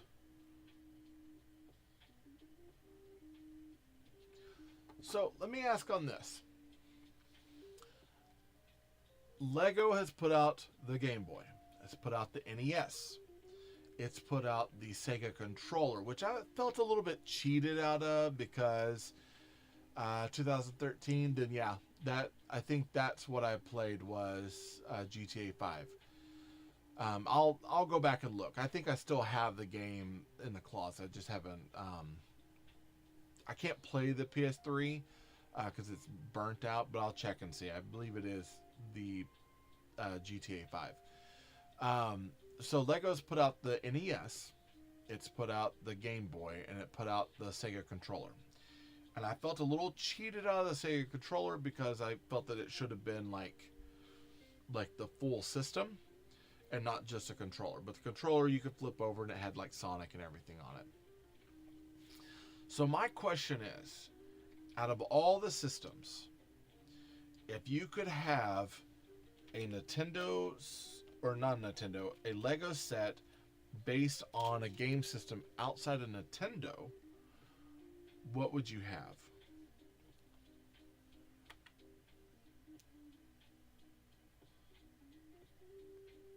I'm thinking about it on my end. I'm kind of wondering like what I would pick. Let's see, that goes forward, so we're putting them on the back here. Because I was thinking, there's a part of me that's like, I would almost want a PlayStation like this. Oh, Xbox 360, that would be a solid build. Can you imagine all the tiles to flatten out that surface to make it like nice and streamlined? 360 was a beautiful machine. When I lived in California, I worked for Walmart at the time. And I worked in the electronics department. And so we actually, it wasn't open to the public at that time, which I thought was interesting. But we got releases to go to the E3 shows, the Electronic Arts Expo. And we got to do it as like, hey, we're looking at the new games coming out and we're going to go to this expo and we're representing, Walmart, and we're doing this. And so we got to go check everything out. And that was the year that so we got hands on the brand new 360 when it first, right before it hit market, we got to check it out. And I was just blown away. Not only about just how beautiful the system was, but also just how like smooth the graphics card was, just how quick the upload speeds and how like the everything loaded up at the time. Now it's kind of like never had a 360. My brother used it and it was so much fun. Yeah, no, it's a solid system. My kid, he got a hand-me-down 360. He has a few games that he plays on that. We found at a resale shop. We found the BFG version of Doom 3 that has like all. So it's got Doom 3, and then it also has like the extra edition that has like the. He has that, and I told him at one point, I was like, I kind of want to play through this on your system, but I have it also on the Switch. Heard. Whoa, wait a second. Hold up. You heard GTA is delayed till next year? That's going on 14 years. Really? Oh, it's still through Rockstar, isn't it? If that's the case, if it's still through Rockstar and it's delayed another, that's gonna bite them. That's gonna make a lot of people mad. Could you imagine? It's been 13 years, and now they're pushing off again. Hold on, I gotta take this real quick. Hold on, don't give me a second. Oh, Xbox. So it was Prime Xbox. Yeah. Hold on, I gotta check something. Hello. Yo, what's up? Hey, what you doing? Is mom home yet? Mom is not home yet. Mom she usually gets home, I think, right around 1 or 2. So just keep an eye out. If she gets here and I notice, I'll get her to call you. Okay? Alright. We're having a really good time. It sounds like it. We're prank calling. We're prank calling my friends, and I'm actually and we're yelling. Really funny. Yeah, we're acting really funny. I'm hearing someone giving the derf. Here, let me get mine. How do you know I know. Hey, I'm still alive, so I can get back to him. Okay. No, shut up. We want Fred Bear, bro. Hey. Say what? Hey, I got to get back to live. I'm still on. Okay. But I'll let you know when Mom gets here. Okay. Okay, love you. I love you too. Peace. Oh shoot! Wait, no. Oh.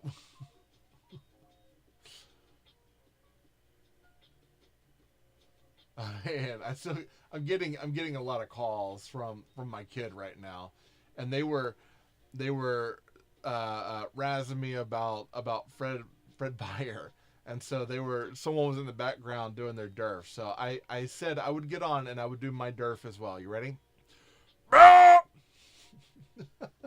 All right. So it says you had the original Xbox. I still have the original Xbox, but there's a capacitor out that I need to get in there and figure out how to change. GTA 6 is coming out on November 19th. Okay.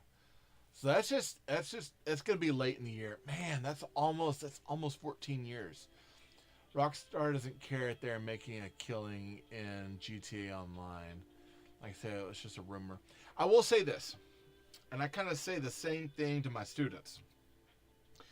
I would much rather have quality than to build it fast. And I say that because there are times that I will get stuff that's rushed, like still meet a deadline, right? But I'd much rather have something that looks decent and that, is a good overall product than to have something that's rushed. And I think that's where especially here lately with the prices of games, that's like, learn from some that the Assassin's Creed releases. Oh, okay. So, I learned from the most recent ones. Yeah. It's, instead of rushing it and just throwing it out there, like, take a little bit more time. Look at it. If it doesn't play well, or it has glitches, or it's just not what the fan, because here's the thing. Like, you can argue, well, it's their artistic, it's their artistic, license on this. It's like, yeah, it is. But at the same time, at the end of the day, if people don't like the game because it doesn't play well, or it kills off their character, or it does this, they're not going to buy it. And that means that's on you. Yeah, the France one was completely broke on release. Yeah. And they had, oh my god, they had tons of patches for that thing over and over and over and over and over. And it just wouldn't play very well. It still, I think, doesn't play very well, even with all the last updates. The people that have it are just kind of like, well, I'm done with this one. The WWE Raw versus SmackDown was a great game if you ever played. I didn't play that one. I had for the WWE games. I had the I have it on the Switch. I had to remember. It's like the one where it's like it's like WWE Rivals. It's the one where you create your own character and then you actually go through and you have like you start in like smaller clubs and you build up as you do wrestling and you kind of get in. Yeah, I believe that's the one. I love wrestling games. Oh, Rivals. Yes. Yeah. It was a fun one. The WWE Rivals. I really enjoyed that. And I played the 2K25. I did not. But I did play. I'm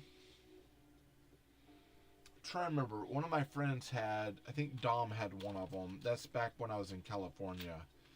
That would have been on the Xbox and PlayStation 2. I'm trying to remember which one that was that I played with him.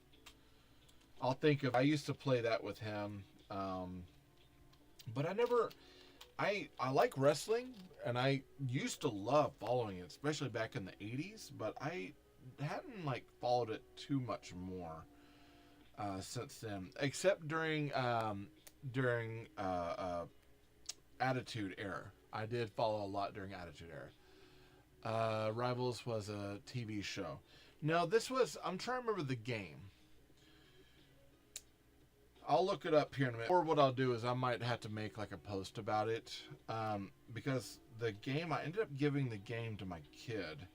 He has it. But it's like a game where you create your own, and they're kind of squatty. It's not SmackDown. Hold on, I'm trying to think. I can picture the cover in my head, but I can't picture the name of the game. Hold on one second.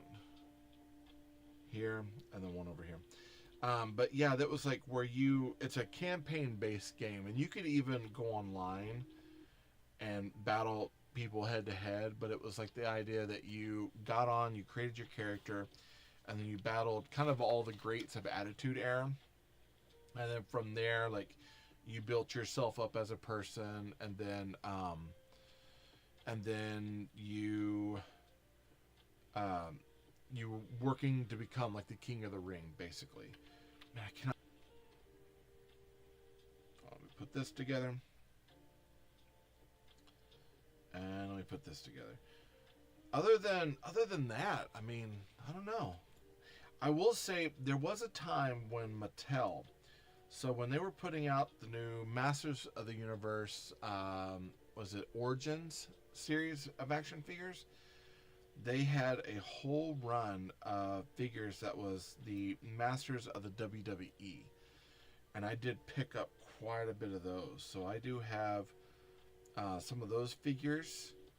And I got both the wrestling rings. So they had put out a whole series of figures that had, it was like, oh man, the first set had John Cena with versus Triple H, and it came with the Castle Grayskull ring, and so I have that one. My kid also has that one, and then they came out with the Snake ring, so it was supposed to be the Snake layer, and it had Stone Cold Steve Austin as a Snake Man, which I thought was kind of funny, and he's got like these two snake arm things that he can battle with.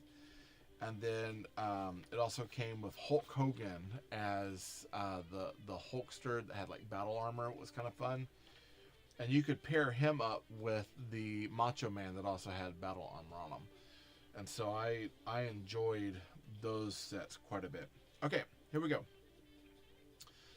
This, it doesn't have us putting it on here yet, but we're going to go ahead and we're going to put this on here and see how it looks. So this is supposed to see right in here. Oh, nice.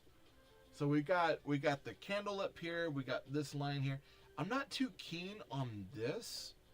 The wire is kind of sticking out. I'm gonna see if I can't bury that just a little bit. But the light you should be able to move and shine up on people. But we've got like our little hawk up there. We've got, let's pick it up, bring it up a little bit closer to us. Look at that. You sure it wasn't WWF No Mercy? I'd have to look and see. It's been, like I said, it's been a while for me. It's been a while. But I'll look and see. Cause you follow me, what I can do is I can give you follow back and we'll look at it. If you send me a DM, what I'll do is I'll take a look, and if I find that case, I can shoot you a picture of it and be like, it's this one. And so that way we'd know. All right, we're on bag 5. We got 5, and then we got 1, 6, and that's it. We'll be done after this. It's kind of wild. We do have a lot of extras over here. I'm kind of concerned that I missed some steps. But it might just be that we have extras because, you know, we have like extra pieces in case we're missing something. Hey, Chevelle. Here we go. Get rid of that. And we'll do this one.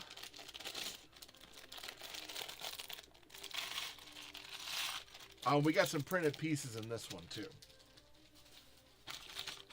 And then I'm going to go ahead and turn this off right now. I do like that they have this nice little drawer here for your battery pack. But I know when I do USB, that's going to make it kind of weird because it'll have to run out and through here. So it'll kind of run off the side, have to be buried in the Millis plate. But I'm so not anywhere near doing a bunch of USB builds and having the Mills plates and table ready, because I still have to build the actual table. And I was thinking I might today, if I can, I might work on that. Actually do some woodworking and build that up. Okay. I'm going to remove my minifigs. Put them over here. And now we're going to build out. Let's see. Shani, what's up? So it's going to go back here. That's going to go, let's see, 1, 2, back just like that. Excellent. And then we got 3 of these cool little plates here. 1, 2, and let's see, 3. So we'll have to ask this. Okay, so we did ask about the idea of if you had a game system. You said the 360, which I think is awesome, awesome, awesome. What is one, let's say, movie license? What is one movie license that you wish Lego would actually pick up, even if they did it on the adult level? Okay, so as icons or an adult level set, what is one license that you would love for Lego to pick up and to do at least a piece out of? And if there's a specific piece that's like, I would totally have them make this, what would you have them make? I think for me, and I've thought about this for a little bit, and especially because of their affiliation with Disney now, and the fact that they have a lot of the Disney licenses, one of the things I wish that they would do as an APOL, for me, is I wish that they would pick up the Aliens license, Alien or Aliens, and I would love for them to, not the Sulaco, but I would love for them to do the dropship. The actual dropship that was on LV421. I'd love for them to make that in maybe an icons or Lego form. That would be one. I would probably have to save up to get it, but I would probably, that'd be the one thing I would save up to get, is the dropship. Especially if they made it to scale, and then you got like a few, like the pilot minifigs, or you got like the Corporal, Dietrich, and I'm trying to remember the other pilot. You got them, like 3 minifigs, and then the actual build, and maybe possibly like a APC that would go with it. I would love to have that out of Legos. But I don't think, because I think that breaks a lot of their rules as far as the war stuff, which is, but I don't think that would be anything they would ever pick up, even though you know that if they did it, it would sell like crazy. I know when Hasbro did the Nerf, the M418 pulse rifle, that was one of those that as soon as they put it out, I know the pre-orders just went crazy. I did end up ordering it, and I ordered mine. I thought about ordering 2 at the time, and the reason why is because let's see, I'm gonna check something out here. Oh, we saw the line going down. I should have ordered 2 because I really want to take that and customize it and make it like the real thing, but I don't want to mess it up because I also like the color scheme of what they have on there. But that would have been, if Lego ever did an Aliens drop ship, I would probably buy that immediately. I don't even know if I would. It's one of those I'd buy and then I'd ask forgiveness later, just because Aliens, Predator, those licenses, I absolutely love them. I think they are so cool. And I have not watched the newer movies. I need to check out, well, let me rephrase that. I have not watched the newest Predator movie, and I'd like to watch it. Hey, Neri, how are you? Alright, so I am looking for a specific part. Oh, I see. We got these 2. So we've got these 2 1x1 studs. Let me see if I can... I'm going to put it on the end of the stick so we can kind of see here. Hold it up here for everyone. So we've got this 1x1 stud that actually has a wire channel in it. And that's something that Lumibricks does. It's a 1x1 stud, but it's got a channel in it so you can put a wire in it and run the wire underneath plates. Pretty cool. I love that they do this. And I love that in the directions they show the direction of how they want the wires to go. So this wire that's coming from the from our little hey Noah, what's up? The wire that's coming from our little lantern here, it actually will be running through this and out of the back. So I got sad face. Noah, what's going on? You okay? Oh no, it looks like you're okay. About to say, what did my kid do? But I think he's fine. So, Noah, you have to ask me, how do you like the newest season of Fortnite? I have not gotten on for the South Park stuff yet. Is it any good? Is it worth playing?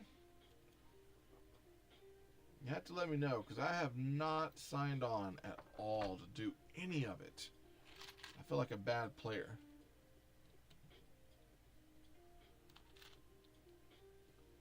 I think for me personally, I've really been big into the Odyssey. The Lego building stuff, I really like those. And I was going to say, if any of you do play Fortnite, you do Odyssey, what's your favorite? Do you like to play... me personally, I like to do sandbox, so I can just build and kind of go crazy and do whatever I want. Though I have done the actual survival, and survival's good. I'm so far behind on the survival one that I did not get very far. But I do love sandbox, and I will still play. I can't believe, I'm sorry, I missed your message here. Yeah, so the Star Wars Battlefront on PSP, especially was it the second one where you could jump onto the ships, enemy ships. The Clone Wars campaigns for that were amazing.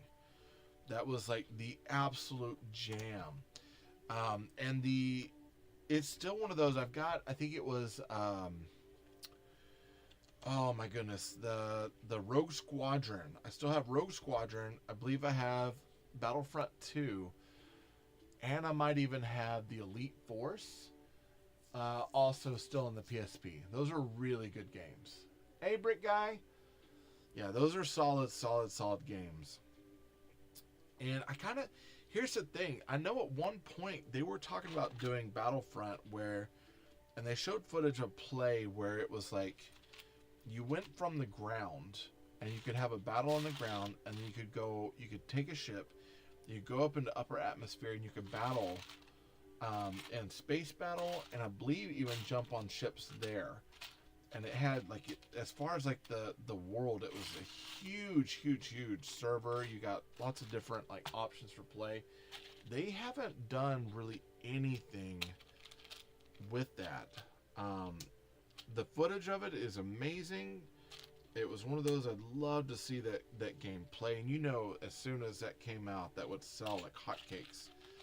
But then it just kind of died, and they haven't done anything with it. Instead, we got the Battlefront that they gave us was very watered down. I mean, it's still a good game, and the VR campaign on it's really cool. But it just wasn't what they were trying to show us before. And I can't remember what it was. I think they had like problems with being able to do, like, I think it was server issues in order to get everyone online to play. It was kind of hard to do. Kind of hard. So, review this. I'm sorry that I missed your thing. I'm glad that you reached out to me. Hopefully I didn't miss it completely. Hopefully you got to hear what I had to say about it. But yeah, Battlefront is a stellar game. It is still to this day a really good game to pick up and play whenever you can. Okay, so I am right here on this area, and it looks like we are going to be building this up here. So one, we're going to do a drop right there. Might have to get the tweezers for this. Does that set in? No, it didn't. Boom. And then we've got one 1x1 tile, a 1x2 plate, and then another 1x1 tile there. Boom. There we go. All right. Let's see. Oh, Marky, what's up? I like that name. I have to ask, was that given to you by a friend? Did you come up with that one, or nickname? One of my friends, we used to call him Goatfoot, and we called him Goatfoot. I mean, it was kind of just a silly name, but he got the name Goatfoot because of the way he would sneak around on his tippy toes. My friend said, like he was walking around on goat legs. So he carried the name Goatfoot for a while. Old Vincent. So I kind of wonder how some of those old friends are doing. Hopefully they're doing okay. All right. Let's see. Let me line these up. We got this. Tipped 1, 1. We need an inverted slope here. Or an inverted wedge. It's right over here. Okay. Is that everything? Yeah. All right. So we're kind of building up at this point. It's a nickname? Nice. What's the okay? So one of my friends, he passed away. I loved him though. He was definitely a wild child. Okay, the name was Ryan Ace. That was his nickname, and he went by Ace. Like when I first met him, he was Ace. But what it was is he earned his nickname. So he was when he turned 18. Okay. He had decided that he was going to go out, get a credit card, and, you know, go out and kind of have this big party, right? He wanted to have the big party, show off and say, hey, yeah, I got this. Well, he got the credit card, and they misspelt his name. Instead of, his last name is as McNeely, and instead they put McNepley on there. So in his mind, he got this idea. It's like, they don't know my name. If they don't know my name, I could run this credit card up. I'm just going to max this thing out. And I think it was like a $2,000 credit line. Not too big, but you know, still for like an 18-year-old, it's kind of crazy, right? And so what he did is he took this credit card. He had this huge party in Houston, ran this thing up like crazy, and had this grand party. Got all these people in here, and basically maxed out this card in one night. And because he was like, hey, not that big of a deal, you know, I got this, you know, like they're never gonna contact me. There's never gonna be anything. Well, what happened was that, you know, you get a credit card, your socials on there, all this story's on there, right? Or all your information's on there, even though they had the last name wrong. So basically what happened, cool story, bro. Pfft. Gabe, are you trolling me, man? So basically what happened was that he started getting these phone calls. And it was the creditors basically asking for their money. And so they were like, hey, you know, is so-and-so here? And so every time that he got a phone call, and it was, is Mr. McNepley there, because they had his name wrong, he would just tell him, I ain't got it. And he would like slam the phone down and move on. And so his friend told him that he totally aced his credit score as soon as he turned 18. And that's where he got the name Ace from.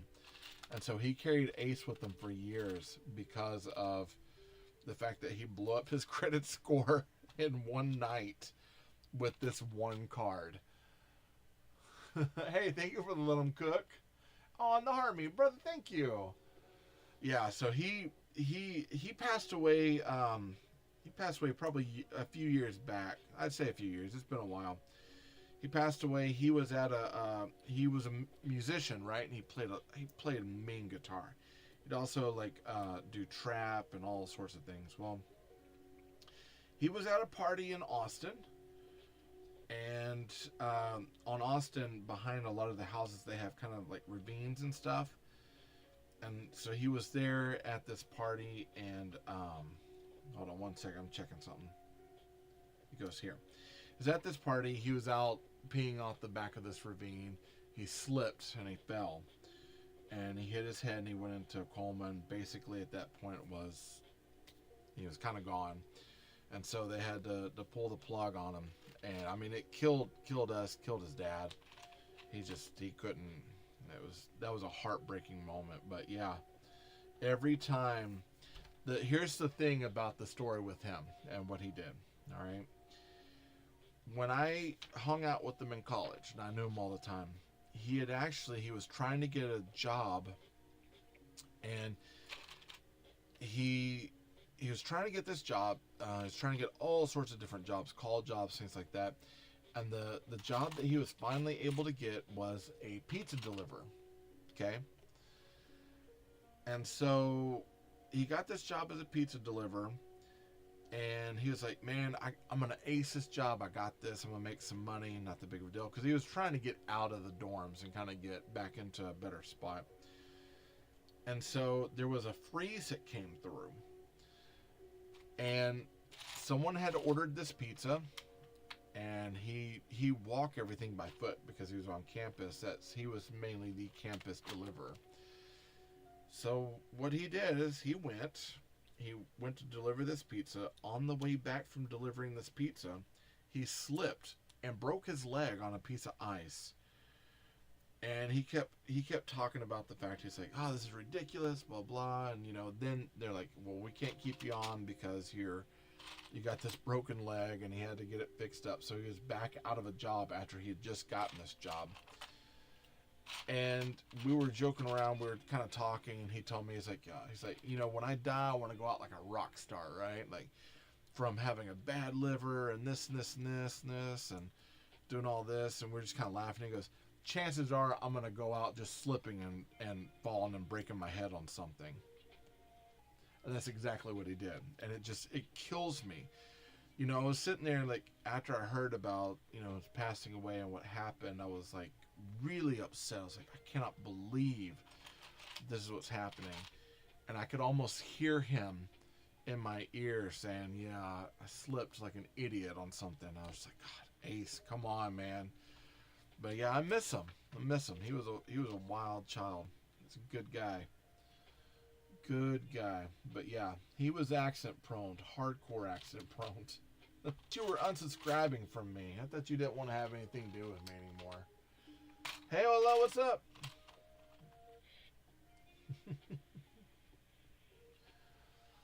So let me ask, was it because of my impeccable hair and amazing personality that you felt the need to come back and to see me some more? Is that what's going on? Brittany, what's up? Bribby Shabu. I'm doing some Lumibricks today, so I'm trying to finish up this build here.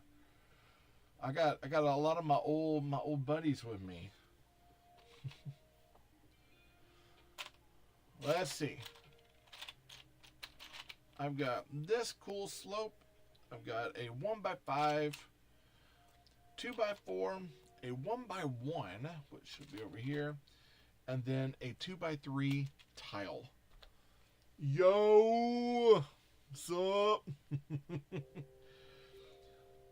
So B, what have you been building any?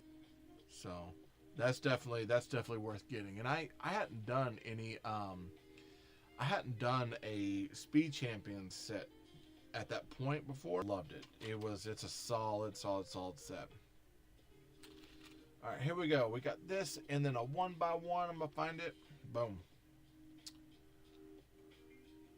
Hey Chris, you back?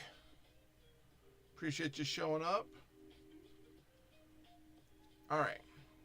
So we're building. So this is going to be the inside of the cave, I think is what we're building, or it's like the inside of the stump for the thing. I just built that one the other night. No, yeah, the time machine. That was.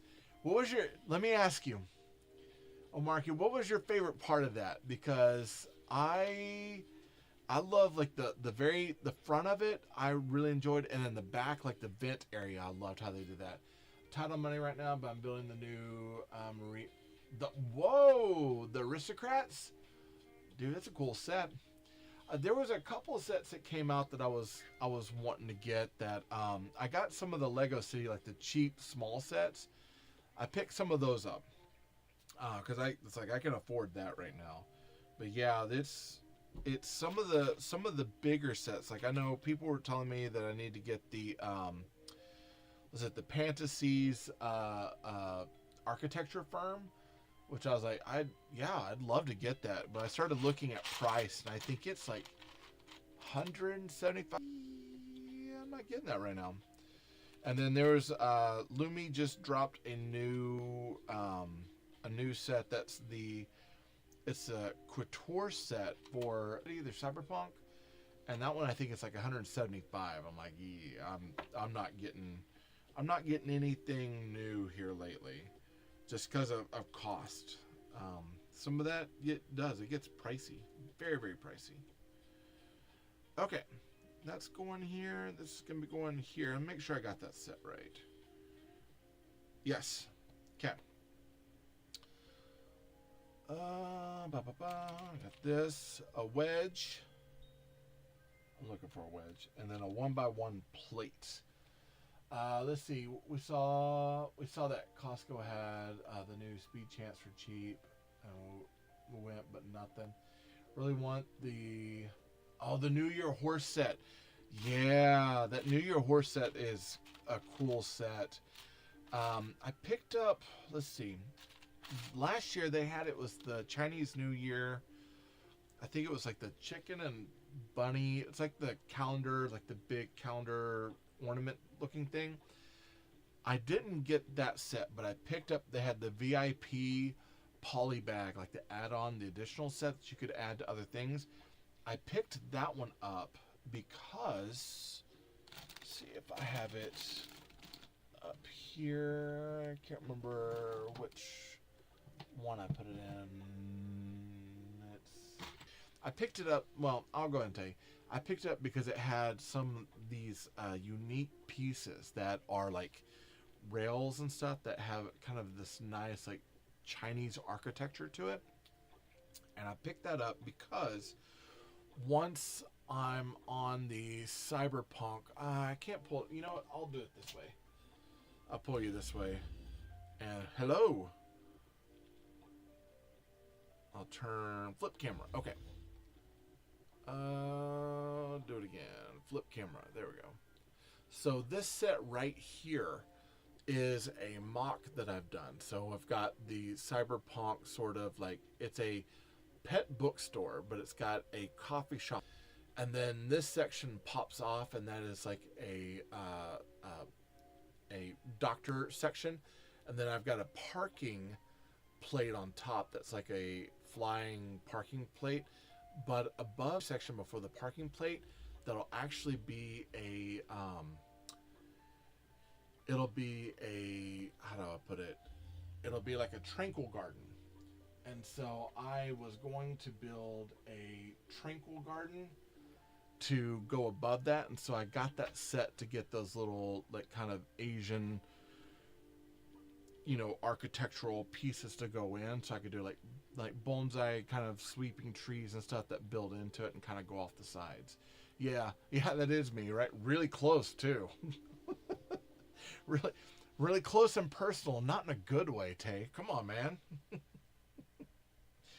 But yeah, it's been build wise, that mock has been excellent. I absolutely, that's one that I do in my spare time when I can, just kind of sitting there. It's like I just need to like process some stuff, work some things out. I'll just sit there and build on that mock and see what I can come up with. And so the other day, like I said, I'm only going to be here for an hour, and I sat down and I worked.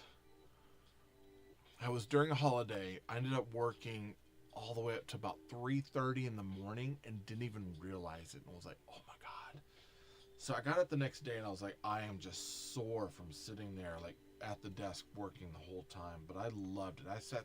I could sit and work and work and work and work and work and work and work and not think anything of it. Just on and on and on. Hey Matthew, what's up? And so for me, sometimes I have to be careful, because I'll just sit there and work and not pay attention to anything else that's going on. And then all of a sudden I'll snaps. I need to be at work, or I need to go feed the kid, or I need to go feed the animals, or I need to go to the store before it closes. And I have done nothing the whole time. What's up, the champ? All right, so here we go. We've got this wall here, so we're building, this whole thing is curving out, so this is a part of a stump. So you got a jet? Hey, it was good to hear from you. You sent me something. I gotta go back and look at it because I can't remember what it was, but I like hearing from you. You're my buddy and I miss you. I'll see you later, okay? Take care. Hey Card Master, what's up? All right, so now we're going to take this slope here, and it looks like we're putting this on this end right here. So that should line up with that top piece right there. Oh, I miss you too. Yeah, we need to talk. Actually, at some point, like today, later on today, if you're available, give me a call, or if I'm up and at it, as long as the kid's not having me do something. So that way we can talk. We can shoot. Excuse my French. Shoot the poo-poo. And just get to talk about things. Get to vent. Alright, so we've got this. I have a feeling this thing, this actually might be going on this end over here. So I think we're building that back wall, and then we're building it out. Now, the idea is this thing is a whole stump that comes up. And then we got this tree that snaps on, and we'll have a couple of other trees, I think, snap in on these posts here, which is cool. So, I'm digging it. Digging it. Alright, so we've got a 2x4, 1x4, an L plate. I love my L plates. And then we've got, it looks like another slope, but it's a step slope.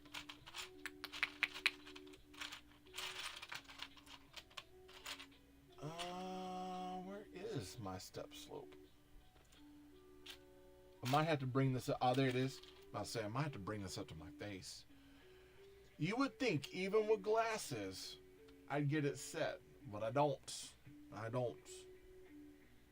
I miss all the time.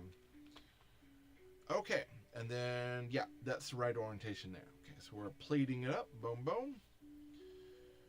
We've got this should go down, over.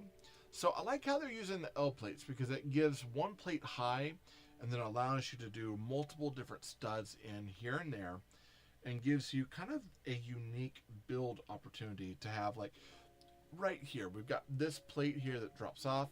This will go in and it'll set in and it'll create a nice slope right here. It'll create a nice slope, holds that together, and still adds extra texture here. Very, very, very smart. Very smart. Build wise, I would say they are on the top of their game. Like just from the tree aspect, now that we're building the stump and we're building all these layers of texture that go around it, we're building, instead of up, we're actually building out now too, which is kind of cool. We got more 1x5s. So 1x5, a 2x3, and a 1x2. Oh, look, it says, YouTube, your comment got a heart from Infinity Builder. That makes me happy. I like Infinity Builder. He's fun. He is fun. Okay, so let's see. This should line up that there.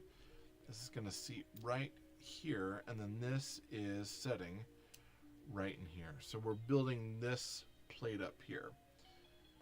And then it looks like we're going with another section of tiles and pieces. The one thing about this, though, I like it, but it's also, there's some repetitiveness to it, which makes it feel kind of unoriginal, but it's also needed. We have to do this in order to get moving. So wedge. Let me do this because there's a lot of parts in this particular part. One, yes, yes, yes. Yes. A cheese wedge. Cheese wedge, and then I have a slope that I'm missing here. Is this it? Yep, that's it, right there. All right. Let's see. Hey, thank you for the sharing the live. I appreciate that. Make sure I didn't miss anything. I feel like I missed something in here. And then, hey, what's up, Chris? Good afternoon. How are you, sir? And then, got more subscribers things on something else. I'm not even gonna say their comment out loud. I'm back. Yeah, man, chill vibes. I decided today, I was like, I could go with just a whole soundtrack. I'm like, man, I'm gonna low. The reason why is because I wanted to have something that I could work to that didn't keep me singing and bothering everyone, because I gotta sing every lyric to a song that I know / don't really know that well. And so, like, I was like, what am I gonna do? I've never built this brand of sets before. Okay. So, aren't you in for a treat, my friend? So, I will say, the Lumibricks sets are, I think I posted the other day, they're fire. They are really, really good. Things I like about them. Okay, let's get things I like out of the way. Okay, things I really love. They have lights.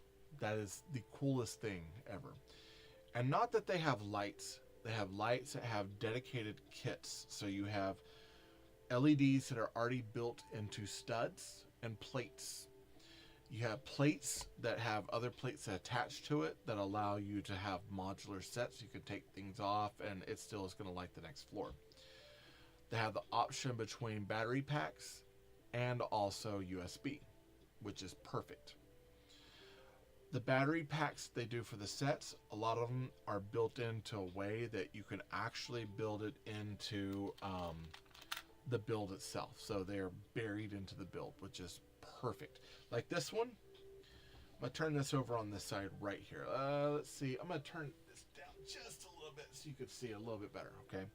So right here on this plate, if you pull this out, you've got your battery pack in there, so you can turn it on. So it actually lights up here, here, and here. And then you've got this tree. Now this snaps in right here, and there's a plate here and a plate here. So if you were to Whoops. We just snap this on. Look at this candle right here. Snaps in, it turns itself on. So it is cool in that it allows this really cool modularity of one piece building to the other, building to the other. Clutch power on a lot of the bricks are really, really good. There's a few techniques here and there that's like, oh, that seems a little awkward. But most sets are just phenomenal. Absolutely phenomenal. Every single one. But I will say, their instruction sheet, let me keep going with the good. The instruction sheets are really good. They usually have where you line up studs, so it makes it easy to find like where I'm supposed to put this piece to this piece. They also have overviews to show like where things are going. With the light kits, they also have bricks that will have like I might have already used them all, but they'll have bricks that actually have channels in it that make it easier for you to put the wires in without having to like pinch wires, which is really, really, really stellar. And the overall builds, like the way they're in, really nice. Downfall: a lot of people don't like the minifigs, and I'll show you the minifigs look like this. Now I happen to like the minifigs, but a lot of people don't. They do have anti-studs on the feet, so you can actually set them up and move them that way. But they don't have anti-studs on the back of the legs, which is usually not that big of a deal until you have a set like this. This is my sci-fi future bus. Let me kick this on so you can see it. I absolutely love this build. And it is a 2-in-1, so you can make it fly. Turn these wheels under like this. Boom, boom. Boom, boom, boom, boom. There we go. And it's flying bus. Okay. So the one thing about this bus is the driver cab has this ability for the person to sit in, and he's kind of like stuck into a seat. So however, in the top portion where we have seats with studs on them, but there's no place for the minifigs to sit. So if this is flying around, they're flying all over the place. They can't stay still. So that's been a big complaint with a lot of people about the minifigs, is that they're not blocky like the Lego minifigs, and they don't have anti-studs on the bottom of their legs to keep them in place. Now, my argument with that is that it's kind of hard for anyone else to make the minifig as effective as Lego, because Lego does have their licensing on the minifig. So you really can't make a minifig like Lego, because they have the patent on it, and they are not giving it up, because that's a huge portion of a lot of their money. But a lot of companies, they really try, and they try to make minifigs that are worthwhile, and Lumi's minifigs are, they're okay. They're okay. I happen to kind of like them. I think they're kind of would argue with me that's like, no, they're trash. And I know like some of my friends, when they build, they don't even build with the minifigs. They leave the minifigs in package, which is, it's okay. It's okay. But overall, as far as the company, like I've had some sets where I had a battery pack that got broken. Are you still? Yeah, I'm still here. What's up? I think I'm probably going to be on for probably another hour or so. I'm wanting to finish this set as much as I can before I go today. So I figured I'd try to get as much of this set done.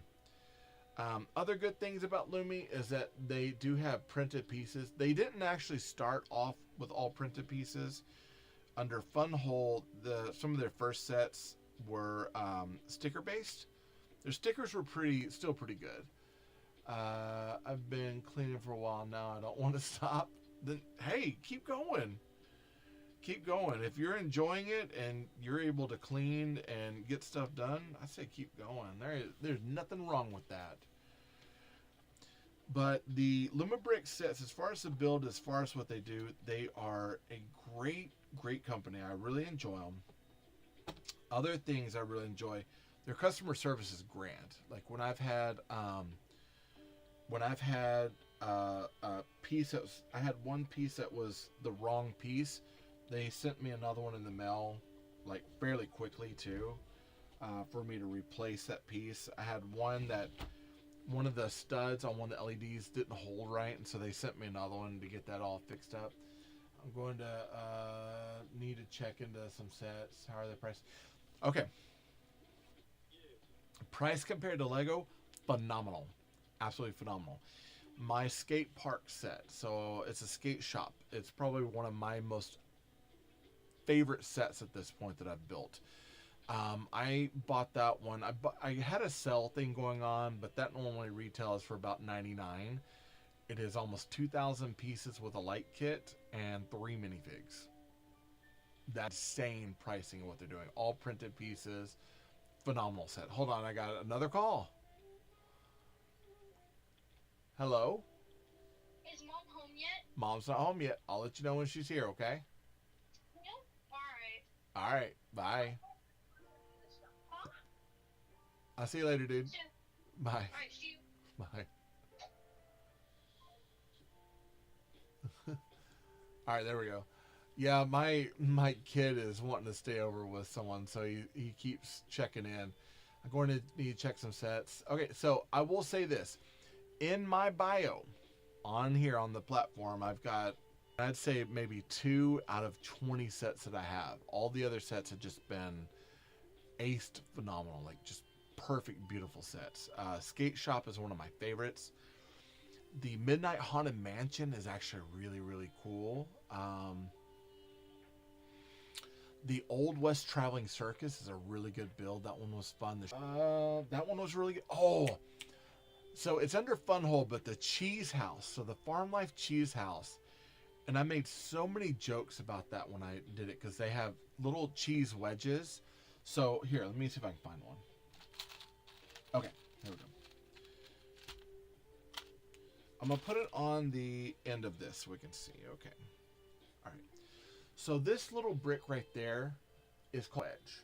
Okay. That's what we kind of call them, cheese wedges.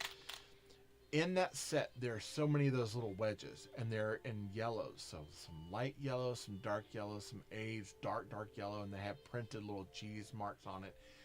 It is super cute. And there's so many references to cheese in there. There's goats, there's hanging bags for the cheese, there's all sorts of stuff. And it is probably like, it is an incredible build. Beautiful colors, really cool light kit the way they bury it in. That one is an incredible build. That one, and I believe that one's going to be up for retiring soon. That one was solid.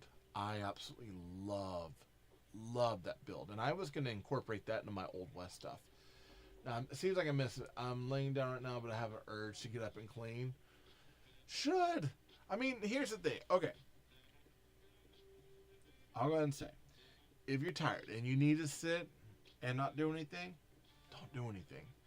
But I'm all about, like, hey, the spur of the moment, if you have the urge, if you need to, okay, all right, let me rephrase that. I'm gonna go backwards here for a minute. Okay. Because erratic, and I kind of am all over the place doing all this. I tend to forget a lot of things. And I know my wife, she's just like, I often tell her thank you many days for putting up with me, because I know that I probably caused so much chaos in my brain. But I will say that there are times when it's like, hey, I'm tired, I can't get up, I can't move. If you can't, don't push it. Really don't push it. Because what's going to happen is, if you are tired and you feel something, but you don't, I mean, push yourself a little bit to get it done. But at the same time, once you're done, take a step back from it. Because if you don't have to do it then and there, and you push yourself too hard, you're going to end up hating it. And when you hate doing something, it's not any fun. And I'm not all about everything in life should be fun, because that's just not the way the world works. But if you can do it to where I can do something and enjoy it and it's not an absolute pain for me to do, I'm all about making sure that that's the way that we should try to work these days. Especially like if you have a day off and it's something that you're doing and it's like, I don't necessarily want to do it. You know, if you have to do it, you have to do it. But if you don't have to, hold off. Do something and come back to it. I mean, don't ignore it. But if it's not immediate, then give yourself some time. Give yourself some time. I'm all about the day of rest. If you have a day of rest, take it. I don't know if that helps at all. Usually I find that sometimes when I'm just going off on a tangent, I feel like I'm confusing people more than anything else. And if that's the case, I apologize because I confuse myself. I need to apply that to my life. Yes. Well, you know, there are days when it's like I don't want to go and I don't want to deal with the kids and I don't want to do this, but I also like I know I need to. So oftentimes when it comes to my job, it's like I know I need to, I gotta do it. Hey, low budget, you back? But I think for me, it's like whenever I can make something a game, and I have that option, hey, I'm gonna make this into a game or I'm gonna make this into fun. I'm gonna do it as much as I can, so that way those things I don't necessarily want to do become bearable. And I remember, oh man. I used to do this in retail all the time. I don't know if I've ever told this story about what I used to do a long time ago. I used to work at this art shop, and lunchtime was always such a bad time because we had a lot of people. It was a very ritzy area. We had a lot of people that came in and they were really mean to us. Like they're like, you gotta hurry, I'm in this sort of thing. I'm in a hurry and I gotta do this. I'm like, okay. And so I would make a game sometimes about how long I could keep them there at the register with me and just kind of talk to them, you know, and find out, you know, how they were, who they were, and see if I couldn't get them to calm down enough. And sometimes I realize that some people, they're just in a hurry, and some people, you know, that's just the way they are, and some people, they were having a truly bad day. I might want to jump on live for a bit, want to burn through some of my smaller backlog. Nice. Hey, well, let me ask you, what are you doing right now? Because if you have, I think I've got, let's see, I still have an hour. You got something that you want to build together right now? I'm still going to work on this. I want to get this one done. But here, let's see. Hold on. Let me go over here. Boom.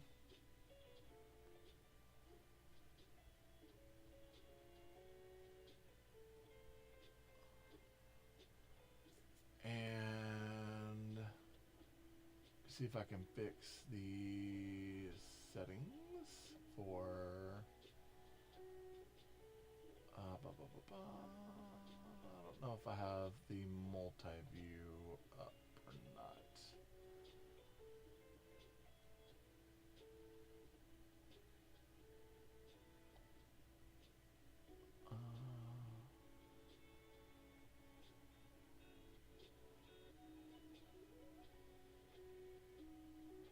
We're gonna go with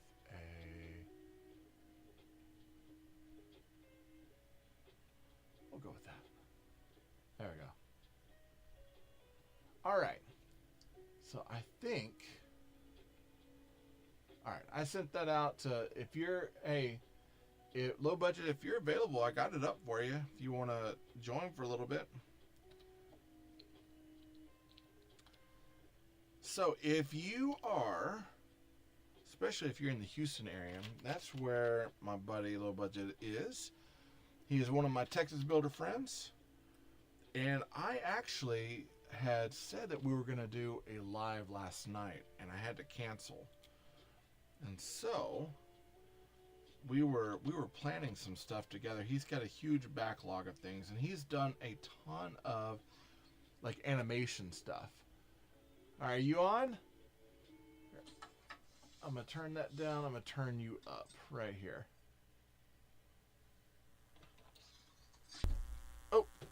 Whoops. What's up? Hey, what's happening? So what you gonna build today? I got a couple things I'm trying to get through. Got this little Oh, cool. That's the Iron Man. It's the Sentinels. yeah, it's got like 4 minifigs. Nice. For like 60% off, so I was like, why not? Yeah. That was actually from was that from Civil War that they had that scene? Yeah, I mean, probably it says Iron Legion versus Hydra Soldier, so. Yeah. Yeah, I have a feeling that was from the Civil War. Honestly, I need to go back and rewatch a lot of those movies. There's up to a point when I really, really, really enjoyed a lot of the movies that had come out from Marvel. And I just haven't watched anything recently. I know that I saw that they had Tron Ares on Disney, and I haven't checked that out yet. Have you watched that one? The Disney stuff. Yeah, I hear that. Also picked up the new Spider-Man Ghost Rider. Oh yeah. I have mine's down here. I had built one. He had it on his channel. And I was like, I gotta find one. So I found one sitting on a shelf the other day, and I nabbed it as soon as I could. But I haven't built it yet, so that's definitely kind of up on my build list here pretty soon. Here's the Game Boy.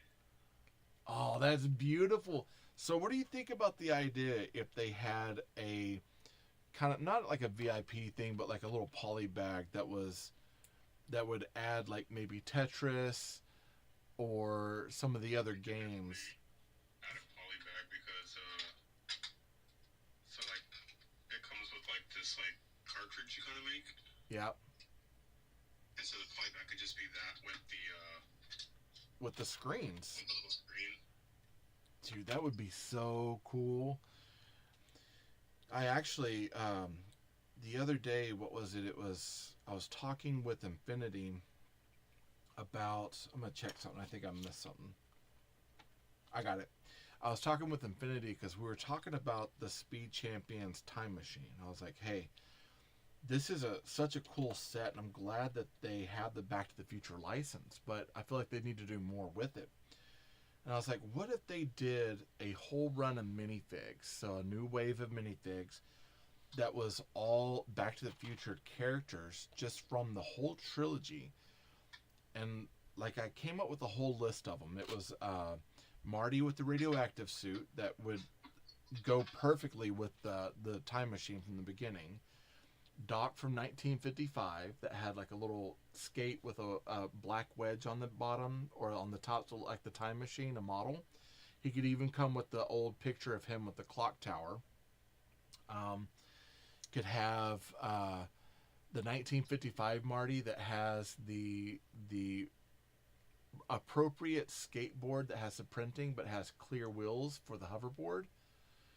And could even have like Biff. I think I said the alternate 1985 Biff Tannen, That's Some Money. And like I just had a whole list of characters that they could do. And even like the 1946 Ford Roadster, that Sheila, that's his car, as a Speed Champion car with a 1955 Biff. I was like, there's so much they could do with that. Yeah, the Ghost Rider figure. So I did open up and look at the Ghost Rider fig. I'll just start with that one, smaller. The smaller one. So he's saying that the buttons that made it feel real in the Game Boy, how is that? Oh, slick. So they added there's like a rubber band behind this, so it makes the buttons kind of bounce back up. Nice. And then this, they kind of like did the same thing. There's a little rubber piece under here that makes the buttons actually like. Oh, that's cool. And are they using tires? These little rotation pieces to make like the volume buttons. Yeah, man. They did a good job on how this looks. Yeah, it looks amazing. Even the little notch where the power button goes and locks the cartridge into place. Yeah, That is cool. That is cool. I love that. And are they using like little tires for the start and select? Start ones. Oh, that is super cool. I dig that. That's one I'm gonna have to eventually. I'm gonna have to eventually let go and get one. I've been putting it off. You need to change out the cartridges and stuff too. It's like just a little like hook piece here. Oh, that's cool. How is it on the screen though? Like switching out the screens. So the screen is right behind it. It's like it's got this little hammer that kind of holds it down. Okay. And it's all printed? So the only thing that's not printed are just the Mario sticker and the Zelda sticker. Okay. But everything else is printed. And Nice. then they actually have like a little Easter egg behind one of the cartridges.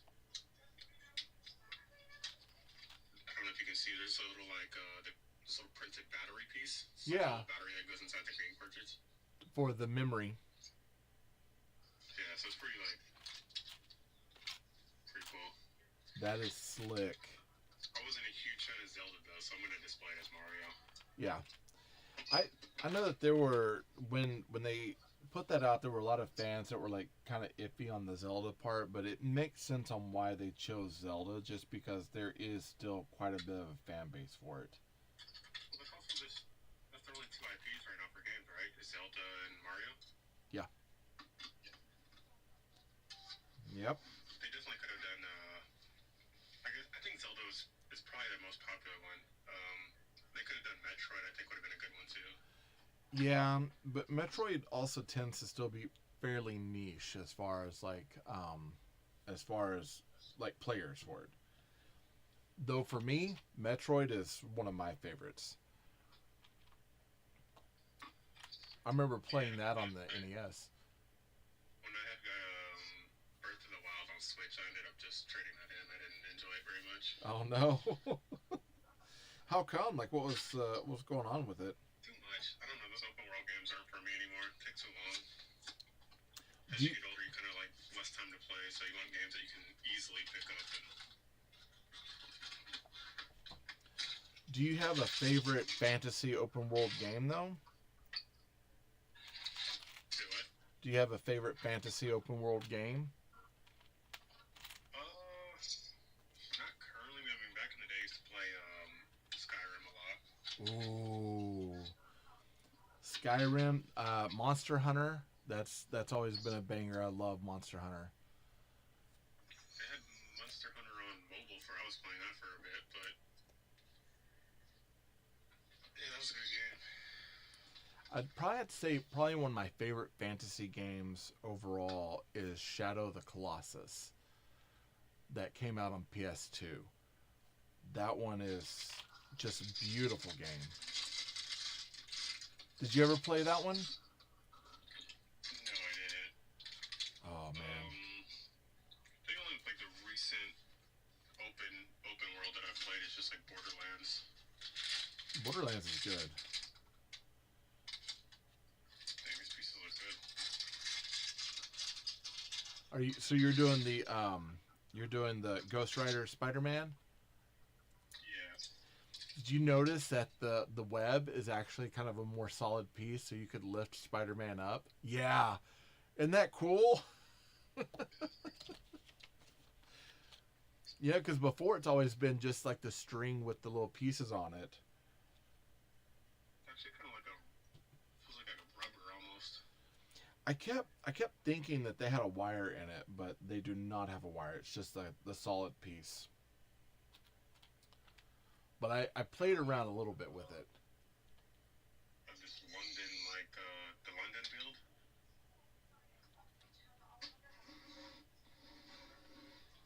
How they have like the white Oh, Ferris wheel wires. cool. Yeah. Oh, that is cool. So they have used it recently then. Definitely they have better parts. I mean, Oh yeah. So Chris was saying, "Oh, you love that game, Shadow of the Colossus, or Borderland?" Colossus. Yeah, that's if you ever go backwards compatible and go check out a game, Shadow of the Colossus it's a very serene game. It's actually kind of cool, but it's you're battling these giants, and you always start off at a temple, and each time that you battle a giant and you take their essence, a part of the world will change. Yeah, the minifig is cool. It looks a little bit updated from the minifig that we got with the polybag that has the Spider-Man and Venom. I haven't compared them, but it looks a little bit different. Pretty good deal.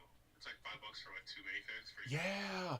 Well, and the you also got like the knight's armor, so you got a helmet and like a body shield piece, and then there's some glass cases. There's some really cool parts in that poly bag. It's definitely worth it.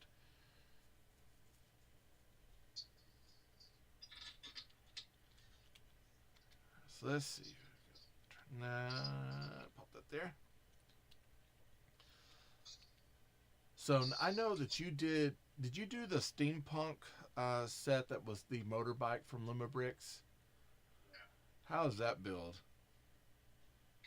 I thought it was fine. I thought it was pretty good for, especially the price point I picked it up at. It was like $20 or something. Yeah. It's somewhere. I have it at my workplace, I think. So I still haven't brought it home. Yeah, I thought about it. I just didn't know if I could incorporate it into anything because I don't have any of the other Steam. Okay. Yeah, the newest piece is the Traveling Castle, the Alchemist Traveling Castle. Looks phenomenal. But I know that there were some people that were upset about it has a motion sensor on it. That if you do the motion sensor, that like turns on the light set, but it doesn't stay on. And so I think that's where like some people are kind of upset about it. Chris says Shadow. Yeah, Shadow. Ico is a great game too. Yes, it does. Oh, the flames are awesome. Oh, I love that. These are like little, you see this little piece in there for him to... Oh, that's cool. Yeah, that is cool. And they can use that hairpiece for the Human Torch too. Hopefully we'll get an updated Human Torch. Yeah, the Ico game, and I'm trying to remember that director's name who did Shadow, Ico, and then did The Last Guardian even come out? I'm asking Chris about that one. Ico is awesome. I still have my Ico and Shadow. And I don't play Ico quite as much, but Shadow I do play every few years. I'll jump on and play like a full campaign.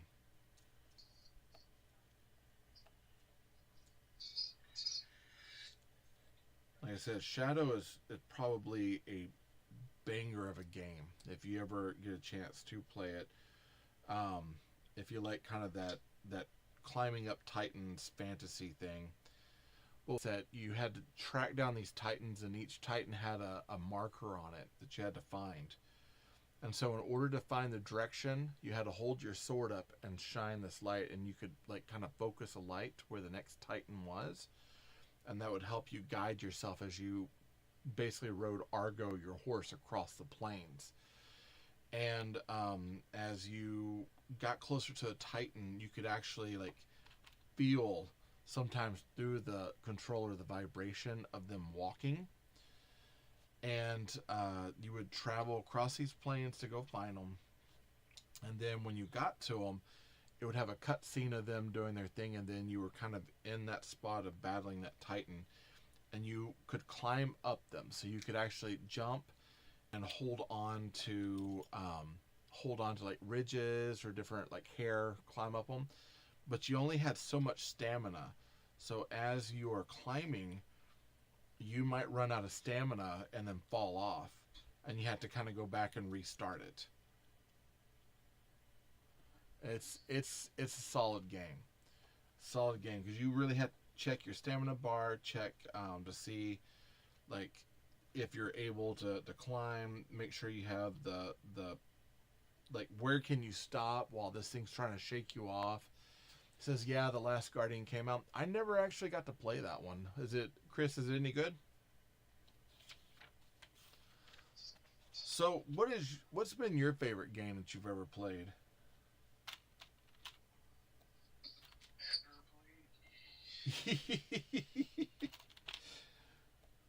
Man, like the game I played most for sure, Halo 3 was like Oh, all time. I mean, I played that one a lot. Um, but maybe Halo Reach because that was the one that really got me like super into gaming. I actually went to a couple tournaments for Halo Reach. oh, nice. Yeah, Halo 3 is So a great game. I think after that, that studio kind of went downhill. Yeah, Bungie. yeah. Kind of like Microsoft. I feel like Microsoft kind of killed a lot of their IPs. Well, didn't they replaced a lot of their staff too. So a lot of the creative staff got moved around after Microsoft really stepped in. So, yeah. I think they're releasing all like Microsoft's IPs on PlayStation soon because Microsoft kind of like at this point I think they've kind of given up on the race against Sony. Yeah, I could see that. Easily I could see that. Sony definitely does hold the chart right now as far as like gaming. I don't know. I mean, there's still aspects of Microsoft asking for are usually they're coming from Sony. So makes sense. But they still have Microsoft still has, what is it, Modern Warfare. And that's still like one of their big sellers, isn't it? Is it COD not on Sony? Or that's Call of Duty. Well, hold on. I'm trying to remember what he was asking the other day. He was asking, and it was on. I think God of War. No, God of War is That's Sony. Gears of War. Gears of I think is War. coming to PlayStation. Oh, okay. That's a fun game. I haven't dealt with Gears of War in forever. I know they were doing a bunch of figures for that at one point. That had like the I think it was McFarlane that did, but it had the blood splats from like gunshots and stuff that you could switch out. You could do like the blood splat on them, and they had the rifles with the big saws underneath, which I thought were kind of cool. I played a little bit of that with one of my friends, like way back in the day.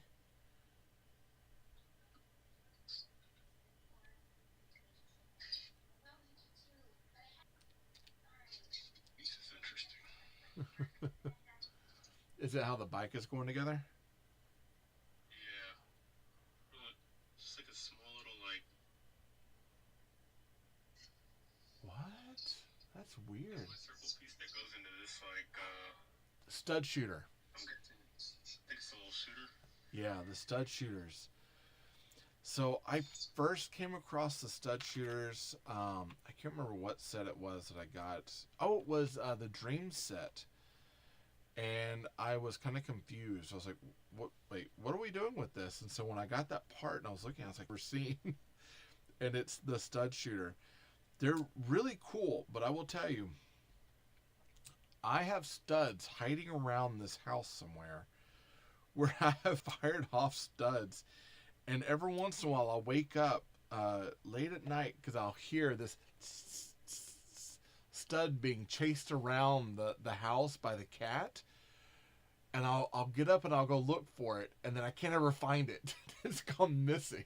Just I cannot find it because I've got probably like 7 of these tiny little 1x1 round tiles around the house in different areas. That's why I keep all my stuff in my room because one of my cats will eat the pieces. Oh no! So you gotta be careful.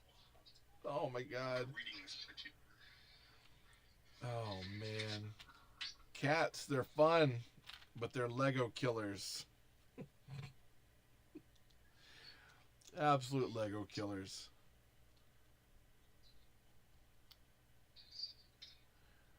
Now, do you have I was gonna ask, do you have kids?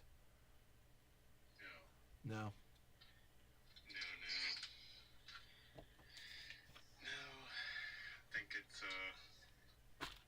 pretty big responsibility. out the kid, trying to get him what he needed. But yeah, it is.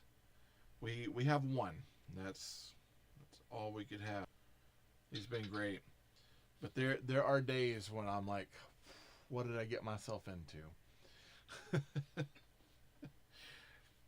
Oftentimes, and I know, like, my wife, she hates the meme, but there are times when he'll come in, there's a problem, and I just go, what did I do?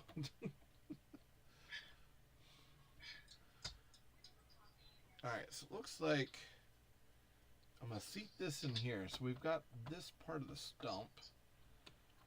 And it's going to seat right into there. I might have to pick this up and do it this way. There was that second build I never showed you. That was kind of like all kind of Western themed. Whoa! Where did you find that?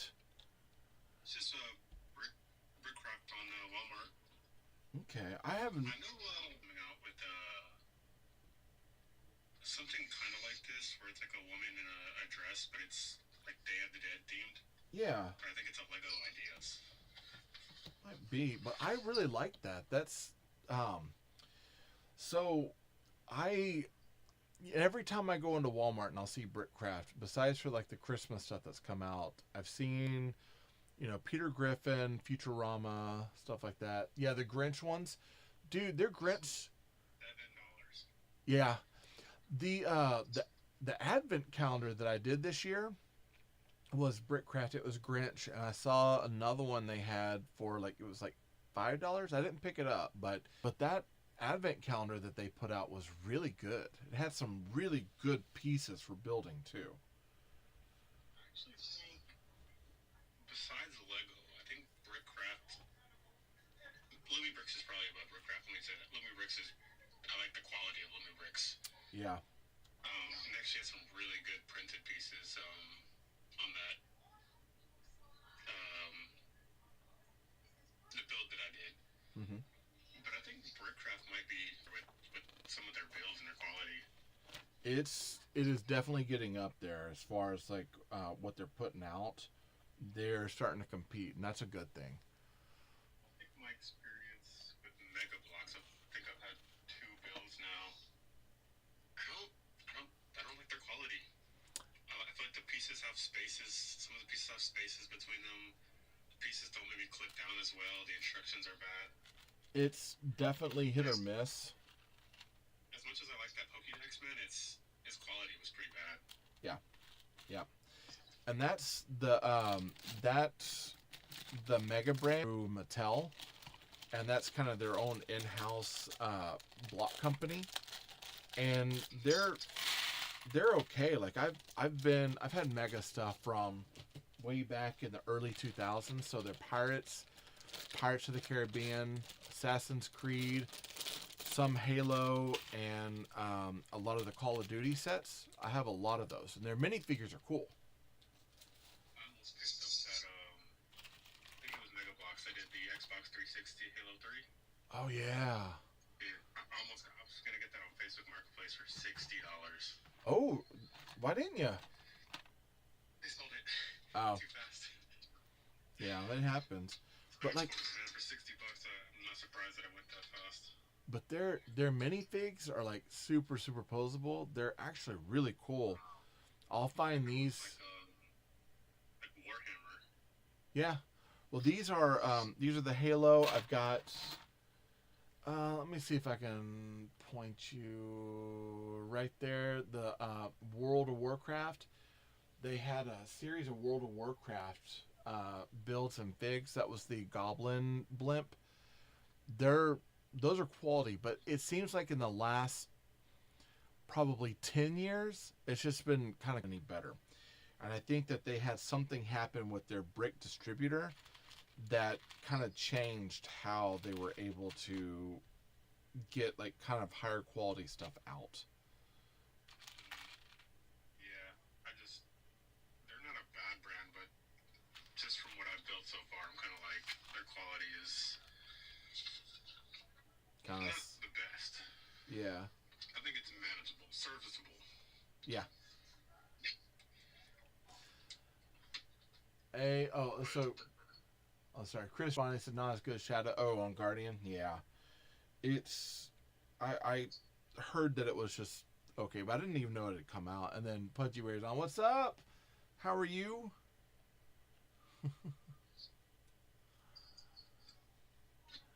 So other than Brickcraft, so because I know we've also both looked at Block Tech, which sometimes is pretty good. That's the Five Below brand, and I've gotten some cool things from them. Yeah, I got this right now. Ooh, that one's a fun build. It's got some pretty cool. Is it all these? Are those printed pieces, or is that a sticker on the It's all sticker. sticker? Yeah, it's all sticker. I have one more tiny tank too. Oh, nice. That's the snake one. That's the one I was trying to remember the name of. I was swapping out this tank with the butterfly though. I think the pink will go better with the butterfly. It does. The one thing about the butterfly build that bothered me was the sticker for the butterfly. So they have a gigantic butterfly with it, which I thought was a little weird. But the gigantic butterfly is so big in the way that the plastic curves, they've got a sticker that goes on it. But getting that sticker and lining it up, yeah, that was downright that killed my fingers, my patience, and my likability. I was like, I'm so angry. Like every aspect. Yeah. Oh man. And I used I think I ended up taking those apart anyways and using them for other stuff. I like the little window pieces. Oh yeah, my mock for my cyber emergency room is also, it has a bunch of those window pieces from the I think it might have been the mouse house. Well, it's the mouse pad, but I like to call it the mouse house. I remember when I reviewed that, I was like, man, like Disney's gonna send me a cease and desist here pretty soon. Let me stop calling it a mouse house. The House of Mouse. Hey Eggy, what's up?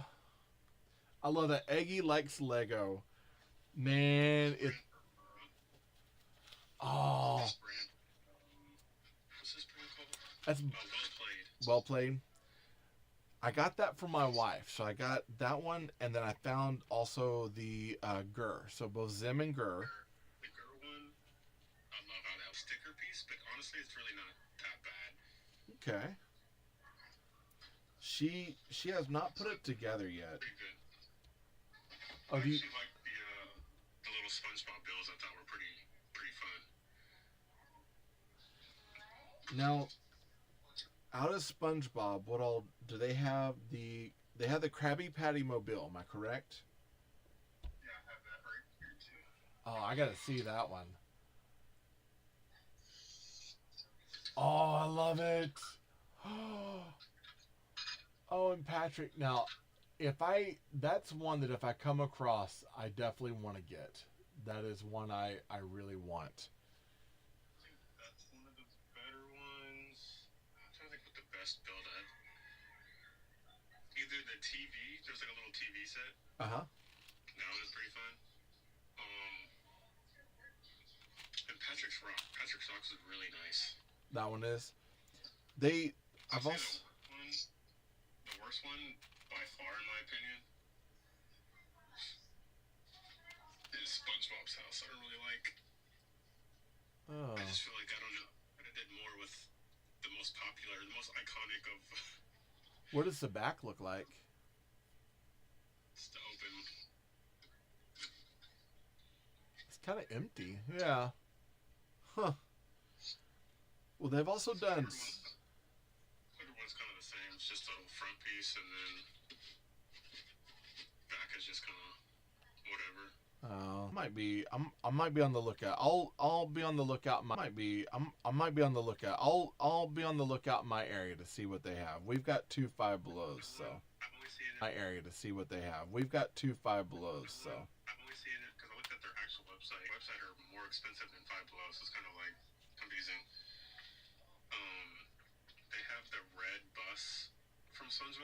Yeah. and like I can't find that one. Okay. It's the chum bucket. All right. All right. I'm on the lookout for you now. I'm gonna look, see if I can find them. So they do the Invader Zim. They have Fairly Odd Parents. Yes. I don't like how those look though. They look kind of funky.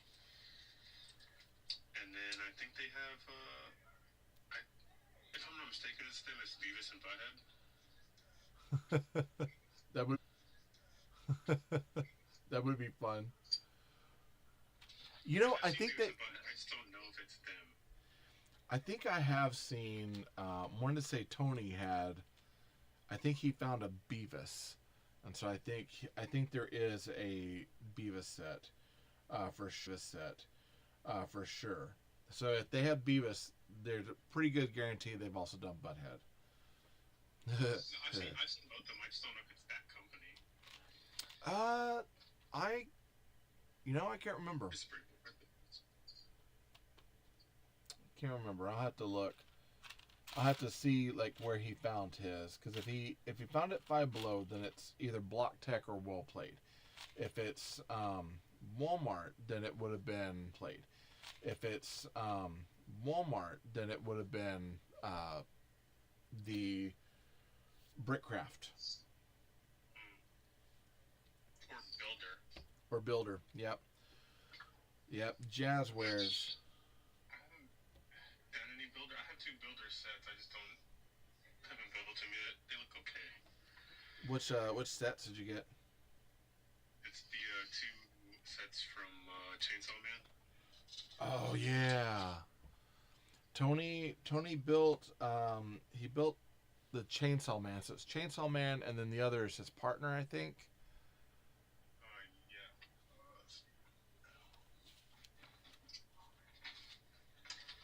If it's this one, then probably. Yeah, I know he built that one. It looks okay. I think the one set I'm kind of interested in starting is this big boy right here. Oh, the Keith Haring? Man, I used to teach a lesson on Keith Haring way back in the day for art. We would talk about Keith Haring for movement. And we talked about like how like little lines for movement would create motion. And so when we talk about the art principle of motion, we talked about Keith Haring. Just to nerd it up a little bit.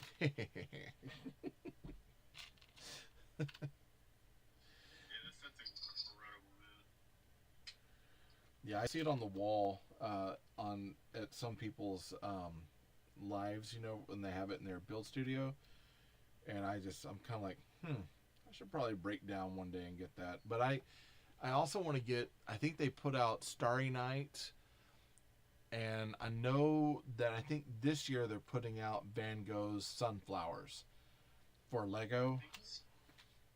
I think Starry Night. I think that retires at the end of the year. It did, yeah. I wouldn't be surprised.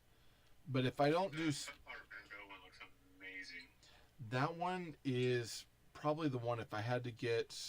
If it's like I had to get a Van Gogh, and if Starry Night's retiring, I'm fine with that, because my favorite is actually Sunflowers. Do you know the story behind Sunflowers? So Vincent Van Gogh, he lived in this small town in France, and he was very poor. His brother actually helped fund a lot of his artwork throughout the years to kind of keep him going. The village loved him. They thought he was amazing, but he was suffering from syphilis, so he was going crazy. He'd cut off his own ear.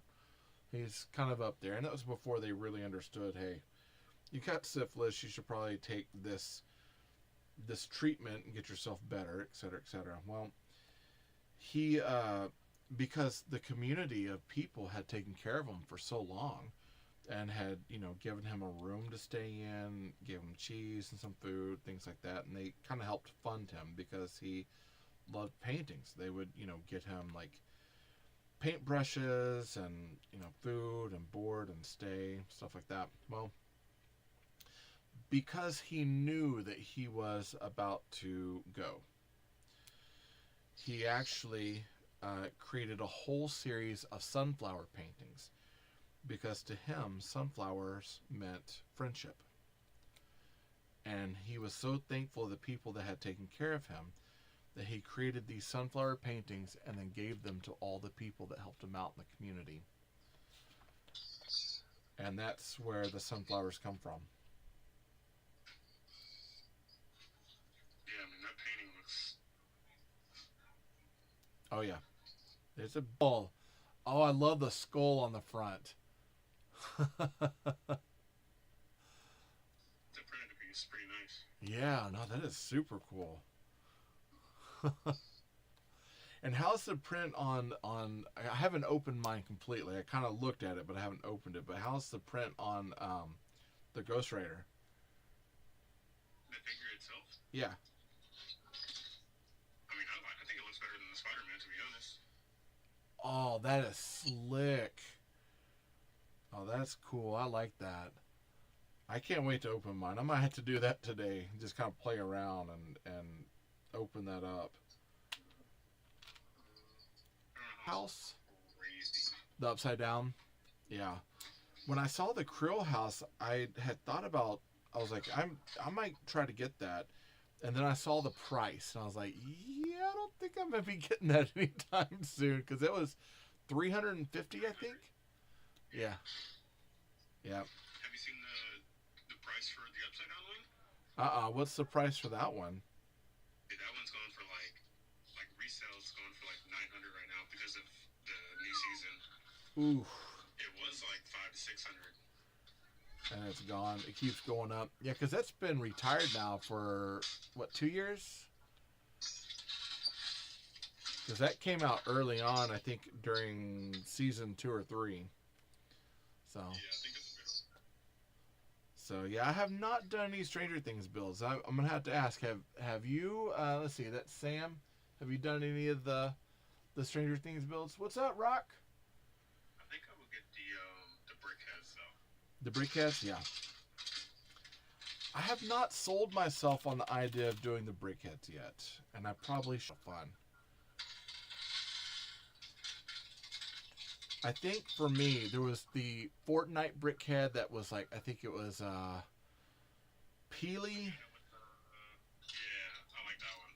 Yeah, it was Peely and Cuddle Team, and then there was another one that's got Drift and I think Raven. Maybe. So I might eventually get those.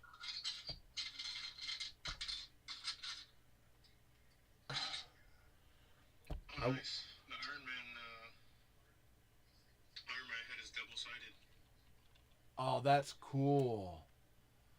That is cool. So he's got two different faces on there. Yeah, it's got the normal face and then his little, like, obviously the robot face. Yeah. Hey, Tony.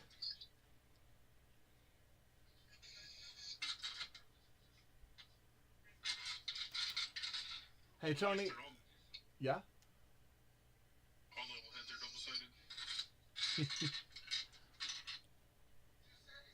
So they have. So how many minifigures are in that set? 4. 4. So you got Iron Man, and then 2 Sentinels, and then a Hydra Soldier. Am I correct? Yeah, 2 Iron Legionnaires and then a Hydra Trooper. So the. So 4 pigs, and then the little building itself, and I got that for $9. That's actually pretty cool. 1, 2, 3. Oh man, I missed one. This part of the build right now, because we've got the sequoia trees, and so we've got a post in there. This particular, because you're having to shoehorn these pieces into the post. This part is tough. And I missed, so I've now got to take them all back apart to figure out which one I missed to go back on. Thankfully, they come off a little bit easier than they went on, but yeah, this part is... This is not too much fun. I always hate it when I'm getting into a build. I'm like, hey, I'm trucking, doing good. Oh, we're hitting a huge road problem now. And that's kind of where I'm at with this part of the build, or these trees. I mean, it looks amazing though. Yeah, I no. really like those like nature builds. Yeah. Yeah, their nature builds are pretty slick. And so far, like overall, the Old West series has been, they're really good. I love their Old West series. And I kind of, there's a part of me that thinks that Lego should go back and do more. But after Lone Ranger, they kind of stopped doing, they kind of walked away from it. The most we got was a minifigure that was like a disco minifigure like person that's kind of silly looking.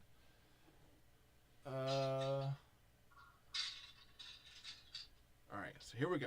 Now we're cooking. So we got 2, 3, and now I go back over to these over here, and 2 leaves, and we're building up. So once this tree's done, I'll share it. But yeah, it's not sitting the way I want. A little too much give on some of this. I'm actually afraid of bending half of these 3x5 leaves because the tension on them is a little high.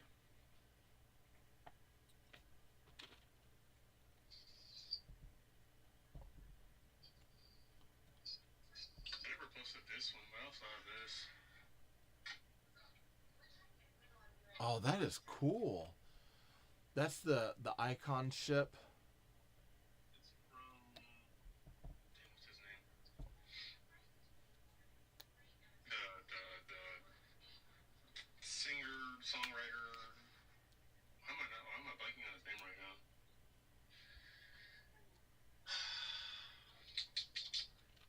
What is his name?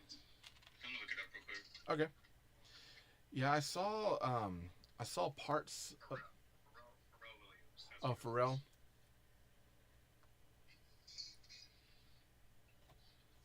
And that one just retired last year.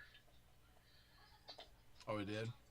Yeah, I saw that. I saw one at my local minifig store the other day, and I was kind of, I love the look of it. I think it's beautiful.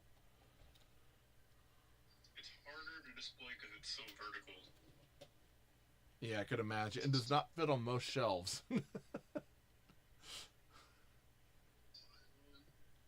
Oh, that's a slick Iron Man. Mask comes out. Oh, that is cool. And then he's got printing. What's the printing on the other side of his head? It's just the back of him,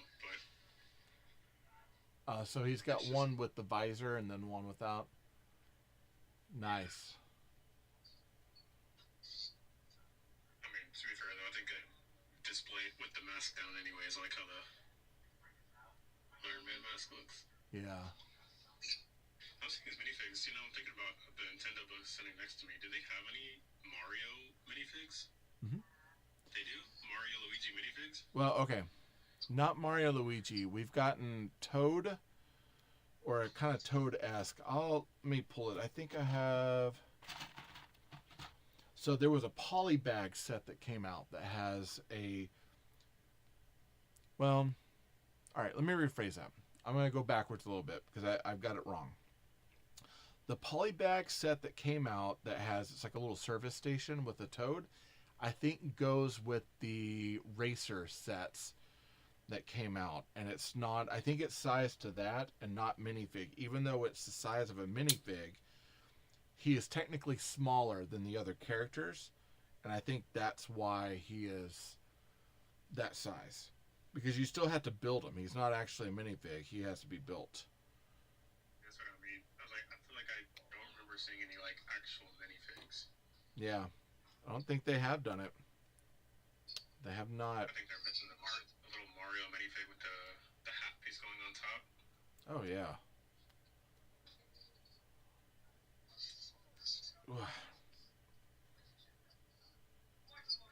Okay. All right, finally got the Sequoia done. One Sequoia. I've got two of them I gotta make. They look good, but that is, and they're still a little bendy, but it'll hold. I can almost brush my hair with it. Let me find out where this one goes. All right, it's going in the back. And then we got one more.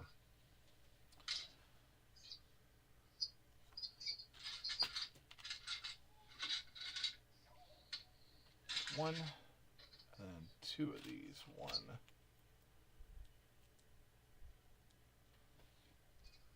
Two. Seems like, am I missing one? Two. And then one post. No, two post. And then one of these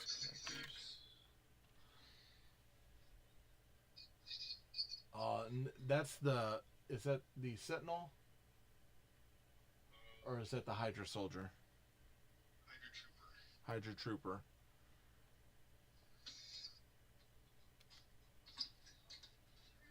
Some good minifigs. I like the fact that the that with the Iron Man that his mask tilts up. I think that's kind of cool. So is it the same with the Sentinels as well? Like their mask like flips up? Actually, no, because the heads, they don't have a printing on them. See, that would have been an easy thing to do, like a robot head, and to put that in there. Well, As soon as I picked it up, I was a little disappointed, but I guess I can understand. Yeah. I mean, yes, but at the same time, no. You did it for this one, but you couldn't do it for the other? Come on, Lego. I'll say their body is pretty good, though, at least. Oh, yeah. Yeah, those look tight. That's a good print. What's on the back? Little printing of his back piece, too. Oh, that's cool. That's cool. So did you know that they had Lego has the minifig customizer? But online? Yeah, online. Oh, that's nice. I like that gold too. That's striking. Yeah, they have a minifigure customizer online. And I went ahead, I tried to order, or I ordered a minifig that's got both front and back printing. I customized it with their little editor. So I'm waiting on that to come in to see if it was worth the $11 something that it cost to make this thing. It didn't have the hairpiece I wanted, so I might look to see if they do another one down the road. But I'm a little worried about what I've done. Yes. I picked up some custom little figs, too, from, like, a random comic shop. But, like, I had, like, this anime one from, like, One Punch Man. Oh, that's nice. That's nice. Hey, what's up, Mitch? Hey, Rob, what's happening? I don't know if you've seen Invincible, but from Invincible, too. Oh, that is cool. That's striking. Hey, Ty Pilot, thank you for the rose, brother. And then last one. Also from Invincible. That looks good. And those were only, I say only, but it was $3, but for each. Nice. I picked up some, like, I think they were overstocks of Marty and Doc from the Icon series DeLorean. I picked those up as far as like loose minifigs, and I've built a few from like my minifig store. But my kid has, I think he's got some from Demon Slayer and some from One Punch Man before Lego bought the license. And I can't think of, like, we'll get them every once in a while. We go to like little anime conventions and we'll see them here and there. There are some pretty cool ones. I've had some, though. I've got a set of Ghostbusters that I think are like bootleg Ghostbusters that are pretty interesting. Yeah, but they need to drop more minifigs. I feel like a minifig with a Game Boy would have been pretty cool to like display too. Well, yeah, like well with the game. So the game build that has like it's got like the was it the console or not the console, but the upright arcade that opens up. The fact that they have a minifig with that is great. It'd have been cool to have like maybe the guy from the Nintendo was it Game Master cartoon to have the minifig from that to go with the Game Boy would have been pretty cool, and to have him like fit somewhere into the build. Just display it alongside the game cartridge. Have like a little piece that sticks out that has the two Has pieces, Zelda. so to speak, in stand. Yep. You could have Zelda. You Which would could. be the little poly bags if they sold game cartridges with the minifig. Yep. And even for the first Mario minifig that they did, they could have done the NES like 8-bit version minifig printing on them, and that's what we got for our first minifig. That would have been popular.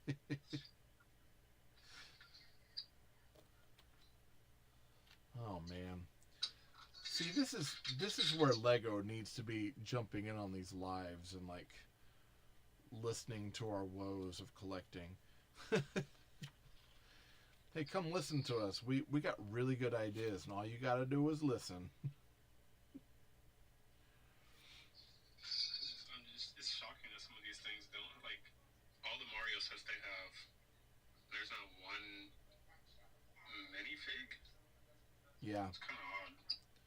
Yeah, and you're right. I didn't even think about it, but yeah, there's not a single Lego or Lego Mario minifig. That's a crime. Absolute crime.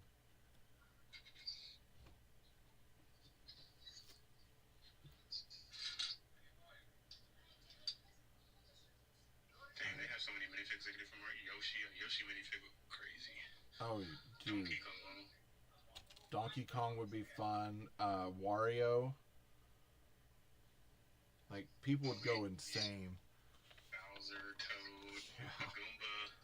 Oh, man. I would want a Goomba minifig, and it could be like, because you don't even need like the top, you could use the smaller legs and brown and just make a mushroom body to plug into it. That would be hilarious and fun at the same time.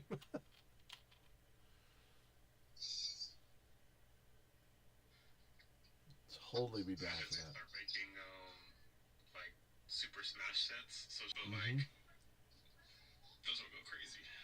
They would. I remember. So I used to coach esports at my high school that I taught at. Taught the Super Smash, where I coached the Super Smash team for a while. I did them, Overwatch 2, and then Mario Kart. Those were the games that I helped coach. And I can guarantee you, the kids that got into the Super Smash, they would probably buy every single set if Lego made them. They loved that game so much. Well, Super Smash goes crazy. So it's like makes no sense to not to do them. Yeah. Eventually, at least. Okay. It looks like, here I'm going to place my characters on. And it looks like we might actually... He's supposed to be right here. And then... That's plugged in. Let me get our guy up here. Okay. Here we go. That goes here. Let's go right in here.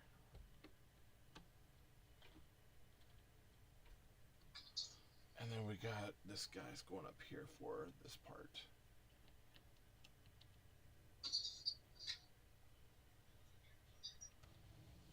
Okay, and then we have a slew of pieces left, probably more than I'm used to seeing, which kind of makes me wonder if I skipped some stuff, but that's our finished set.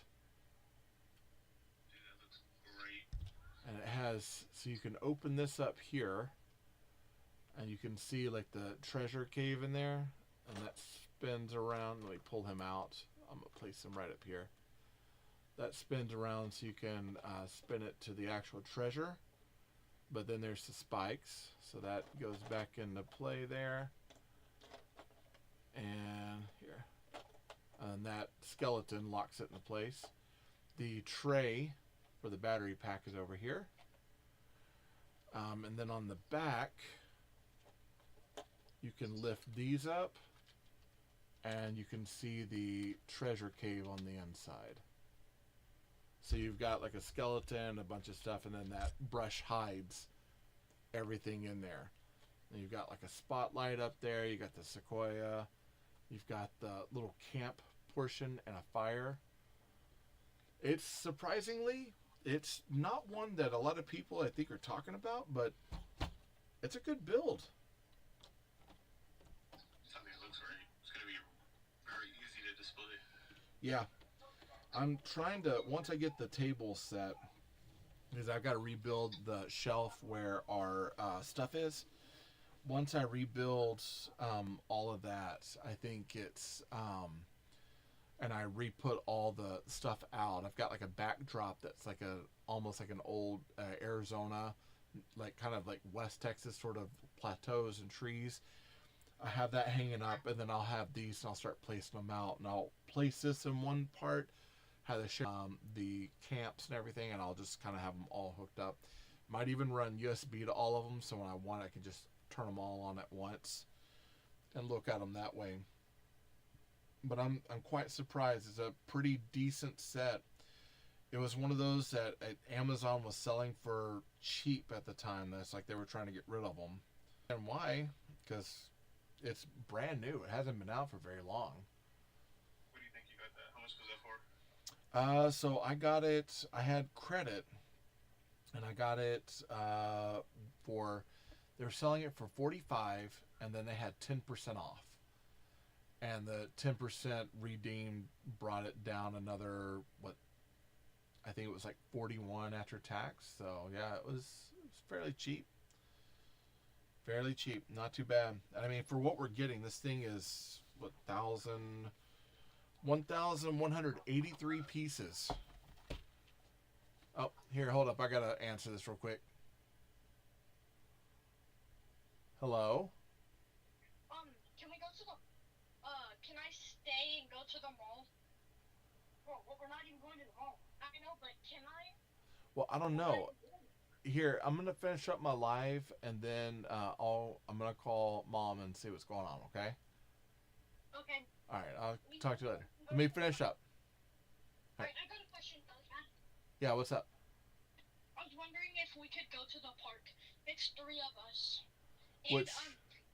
Asher has the like Life 360. So he has his phone, and you have your phone. Am I correct? And Nathan has his phone.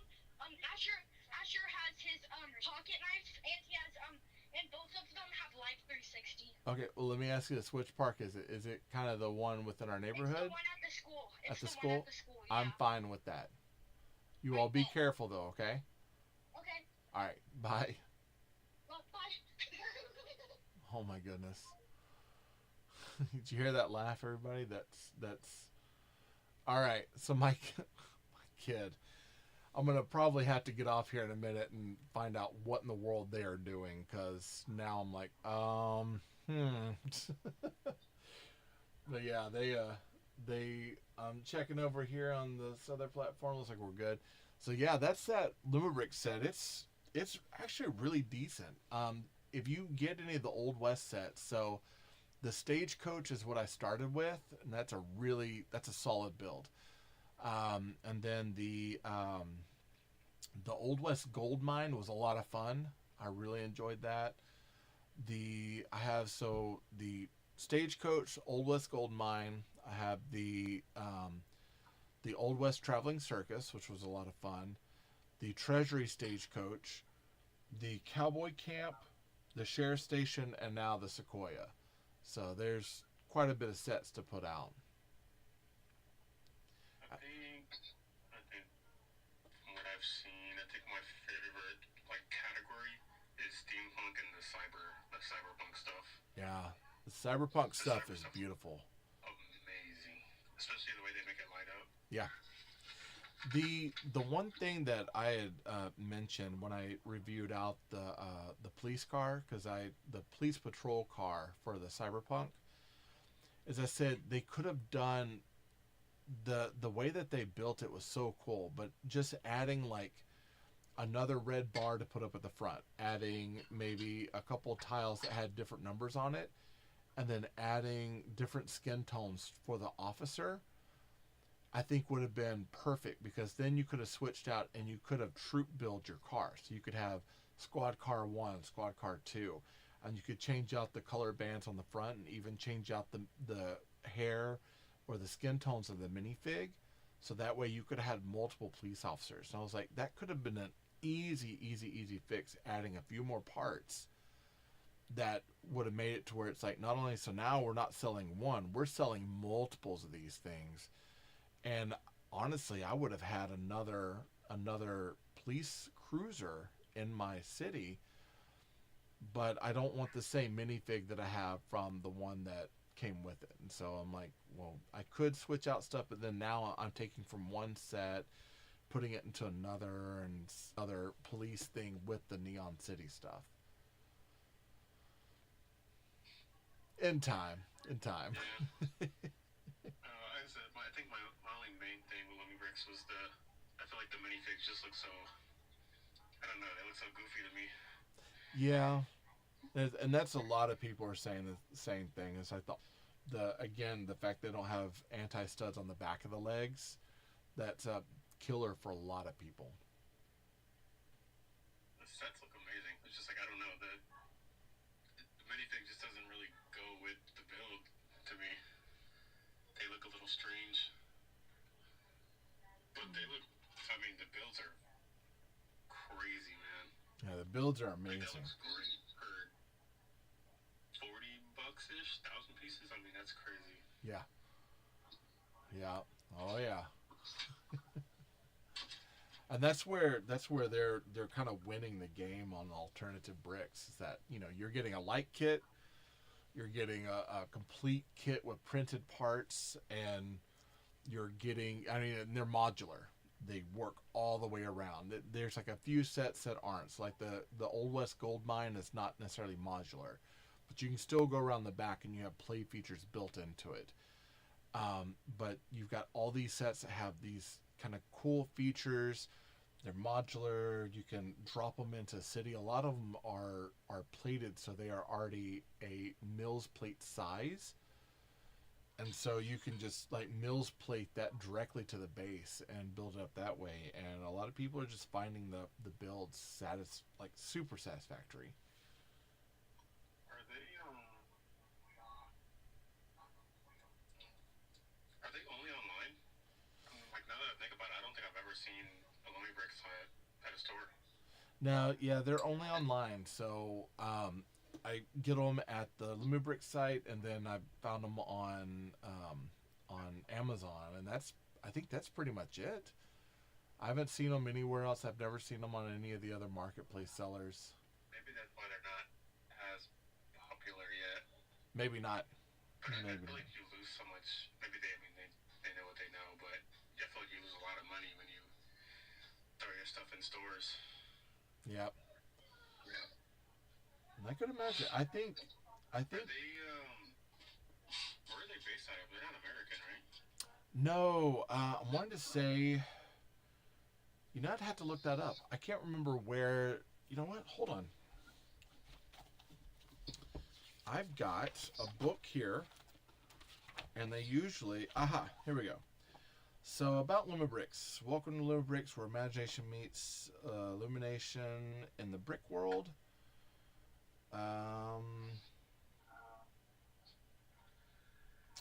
It's light, day and night. You know what? Let's see. Funhole, Lumi. Here we go. I'm gonna take. Probably are.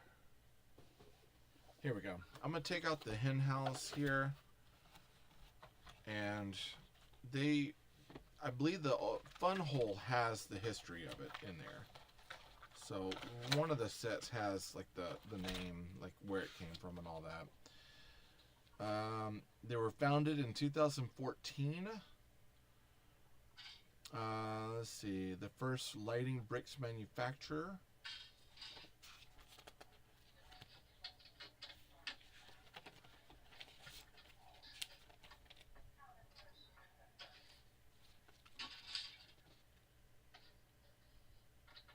Yeah, doesn't say.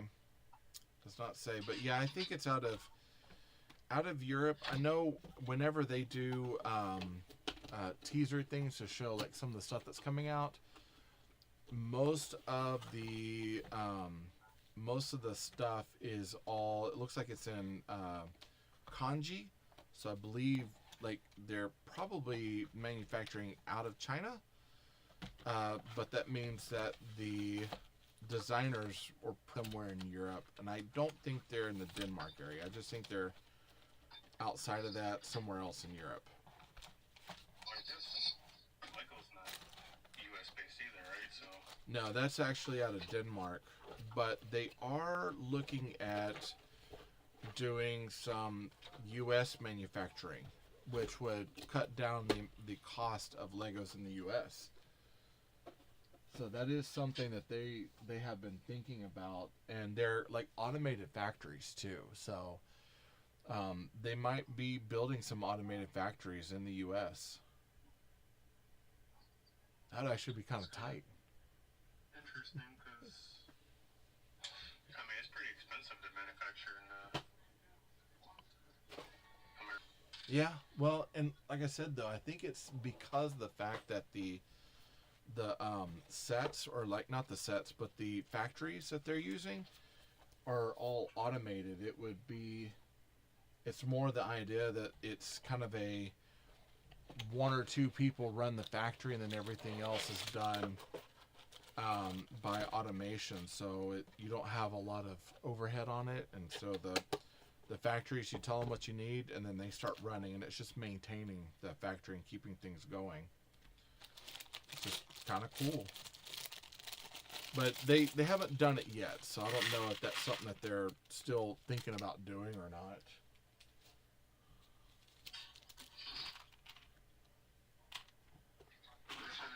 They're gonna wait and see how this smart brick stuff goes.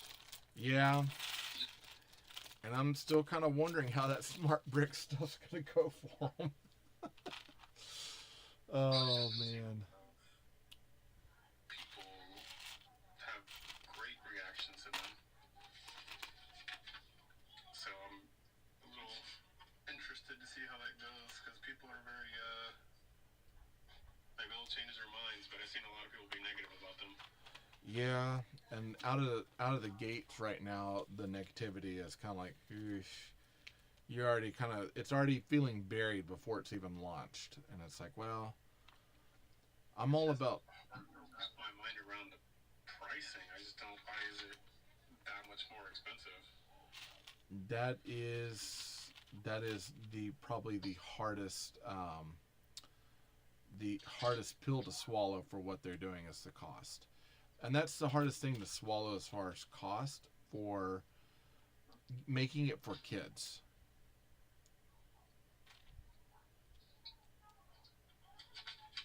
Oh yeah. So I did put together my Ghost Rider minifig too. That is awesome. Oh, I love that. It's better than Spider-Man for sure. That is so awesome. I'm still wondering why, at this day and age, we still don't have printed boots on Spider-Man.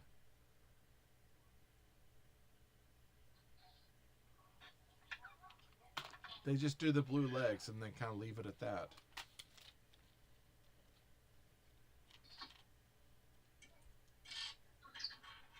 I think if any of the Spider-Man in that Spider-Verse like pack had any printed legs. They did? Yeah, I can't remember if they did. Yeah, I was gonna say I know Only, two of them. Prowler did. That's one of my favorites. I got a few of those. Prowler. The Peter Parker with Mayday. That one had printed legs. Quite a few of them, actually. I enjoyed that run. I ended up picking them all up, and then I found a specialty frame on the Rainforest site, without saying their name, that that had it was you build the frame and it's got little minifigure stand pieces in it, so I was able to frame them up. And I was gonna get another one because I've got the D&D figures, but I'm missing 2. And so at one point I wanted to get a frame for them, but I still need to find the Mind Flayer and the Rokoken Ranger before I do that.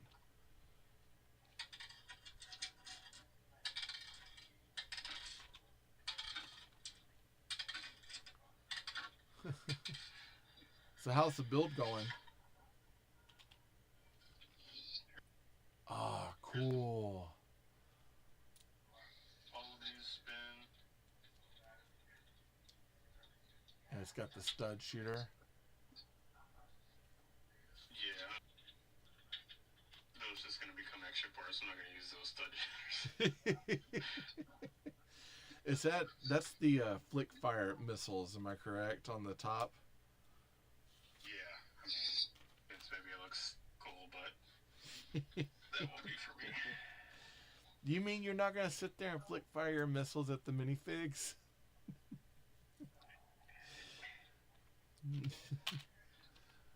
I've always found this the easiest way to lose your parts. It's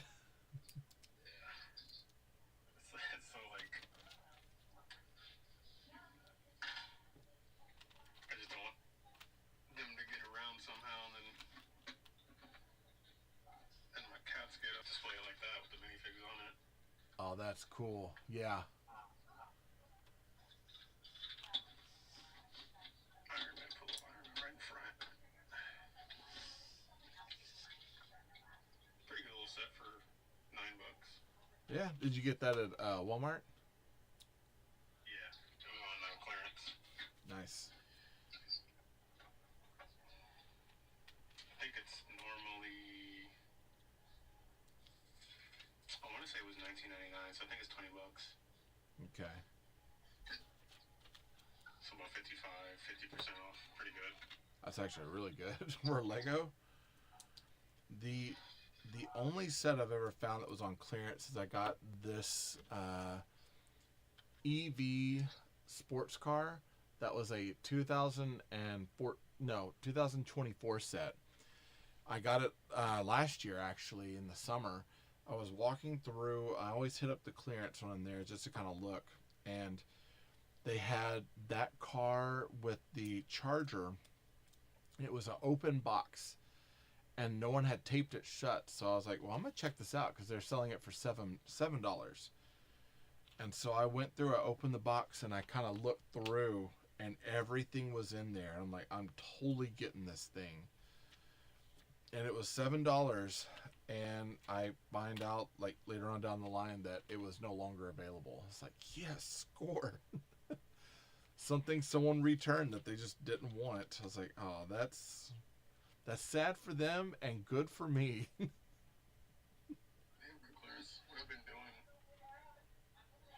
is I'll like pull up to Walmart and I'll get close enough to be on the their app has a geolocation. Yeah. So I get close enough to kind of just sit in there in my car and look at what they have on like the specific Walmart clearance. So I'll even have to go inside to check. Oh, nice. I've never even thought to do that. This was on clearance. I think normally it's like 10 or $12 or something, but I got this for $5. Oh, cool. Yeah, the racers, the soapbox racers. I was like $5 for two little vehicles and minifigs is not bad. No, not at all. I'm gonna have to start doing that, you know? I like that idea. Sometimes, I don't know. I know they have like hidden like penny deals where like you can catch clearances aren't even supposed to be on the shelves, but at that point you're scanning like literally everything. You know, out of all the years, and I used to work for Walmart like way back in the day, but in all the years with the penny deals, even working there, I only came across one out of all the times. And it's really hard to... There's some people that know the trick. I do not.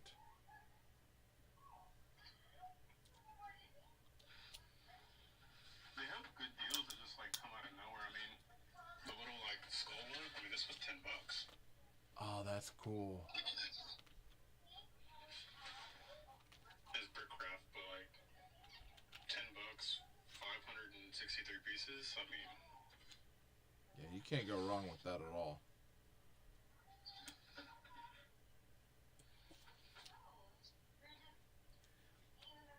So I'm gonna admit, I'm putting the Ghost Rider set together before we go. This thing is pretty cool. no, it's a good little set. $10. Yeah. Probably when it goes on sale in a few months, I might pick up another one. Yeah, totally. I could easily do that. This has been like, I like the build of the bike. It's fun. Wow. Yeah, the little printed faceplate for the bike is pretty good. Great faceplate. And even the way that they're putting the faceplate on using the almost like the robot arms, that is cool. Dig that. And then of course the flames on the bike's nice too. yeah, and they're using basically like the post and the hinge, and then you just rotate them back. Oh, that is so cool. Oh man, I love that. I'm not gonna put my flick fires in there, not right now. But I will put him on there, and then I will put Spider-Man on the back. This makes me want to watch Ghost Rider now. I haven't seen Ghost Rider in so long with Nicolas Cage. Yeah. Oh, that is cool. I'm glad I picked one up. Yeah, I dig it. All right, brother. Alright, man. Hey, you take care. Hey, I enjoyed being on with you. See ya, man. Yeah, for sure. We'll have to get all the Texas people on and go ahead and do a big one. Oh yeah, so it's got you, me, Tony, Bearded. We'll start pulling them together. Maybe I can start opening a chain for us all. Alright, man. All right, see ya.